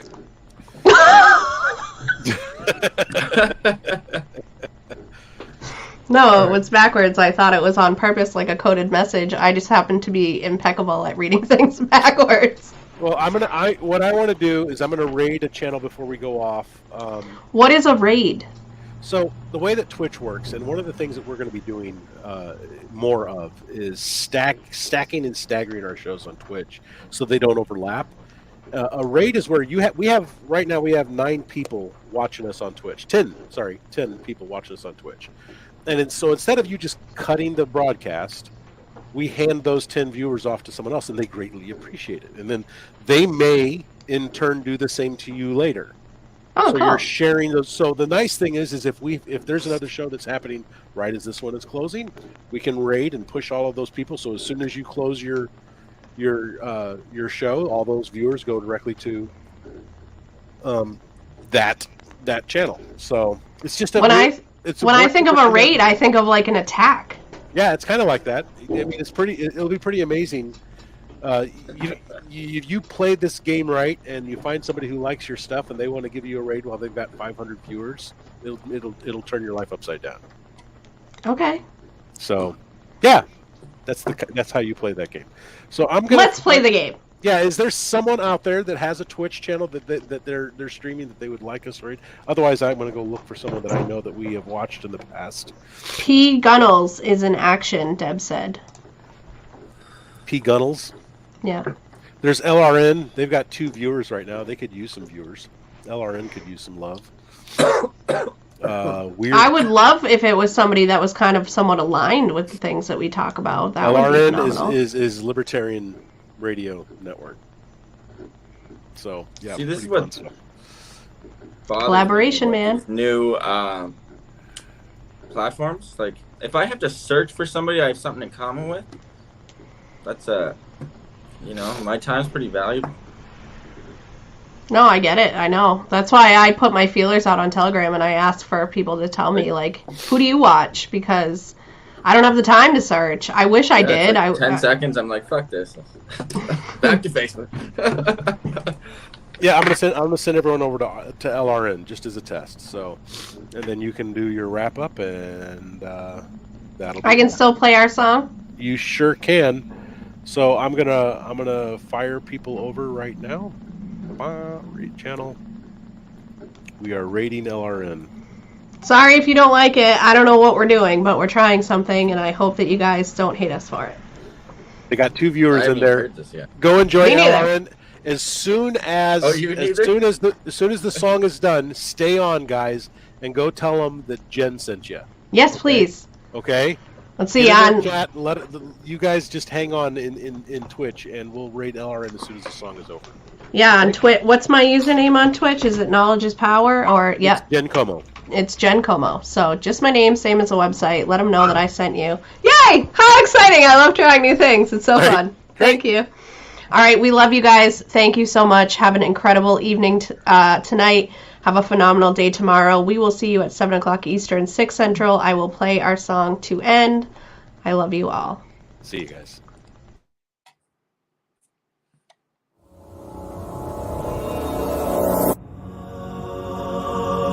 alive and well, I'm wide awake. Won't take your brand, I'm not your slave. You serve your God, Lord of the flies. I pity you and you me mine. Lust of the flesh, lust of the eyes. Your bloody mouth unsatisfied. God sees the trap you set for me. He'll not be mocked, I will be free. We will not bend, we will not break. How dare you touch what God gave? We'll never give in, never give up, never back down, never surrender, never surrender. Your fear will not make me behave. I won't march in your masked parade. Your hollow threats won't shut me up. I won't bow down, enough's enough. You say you'll give us what we need, as if you own the air we breathe. Stand up 100 million strong. Thought we'd lie down, well you thought wrong. We will not bend, we will not break. How dare you touch what God gave? We'll never give in, never give up, never back down, never surrender, never surrender. Oh, I walk through the valley of the shadow of death. Just keep going, keep on going. Jesus with me every step. Just keep going, keep on going. Walk through the valley of the shadow of death. Just keep going, keep on going. Jesus closer than my breath. Just keep going, keep on going.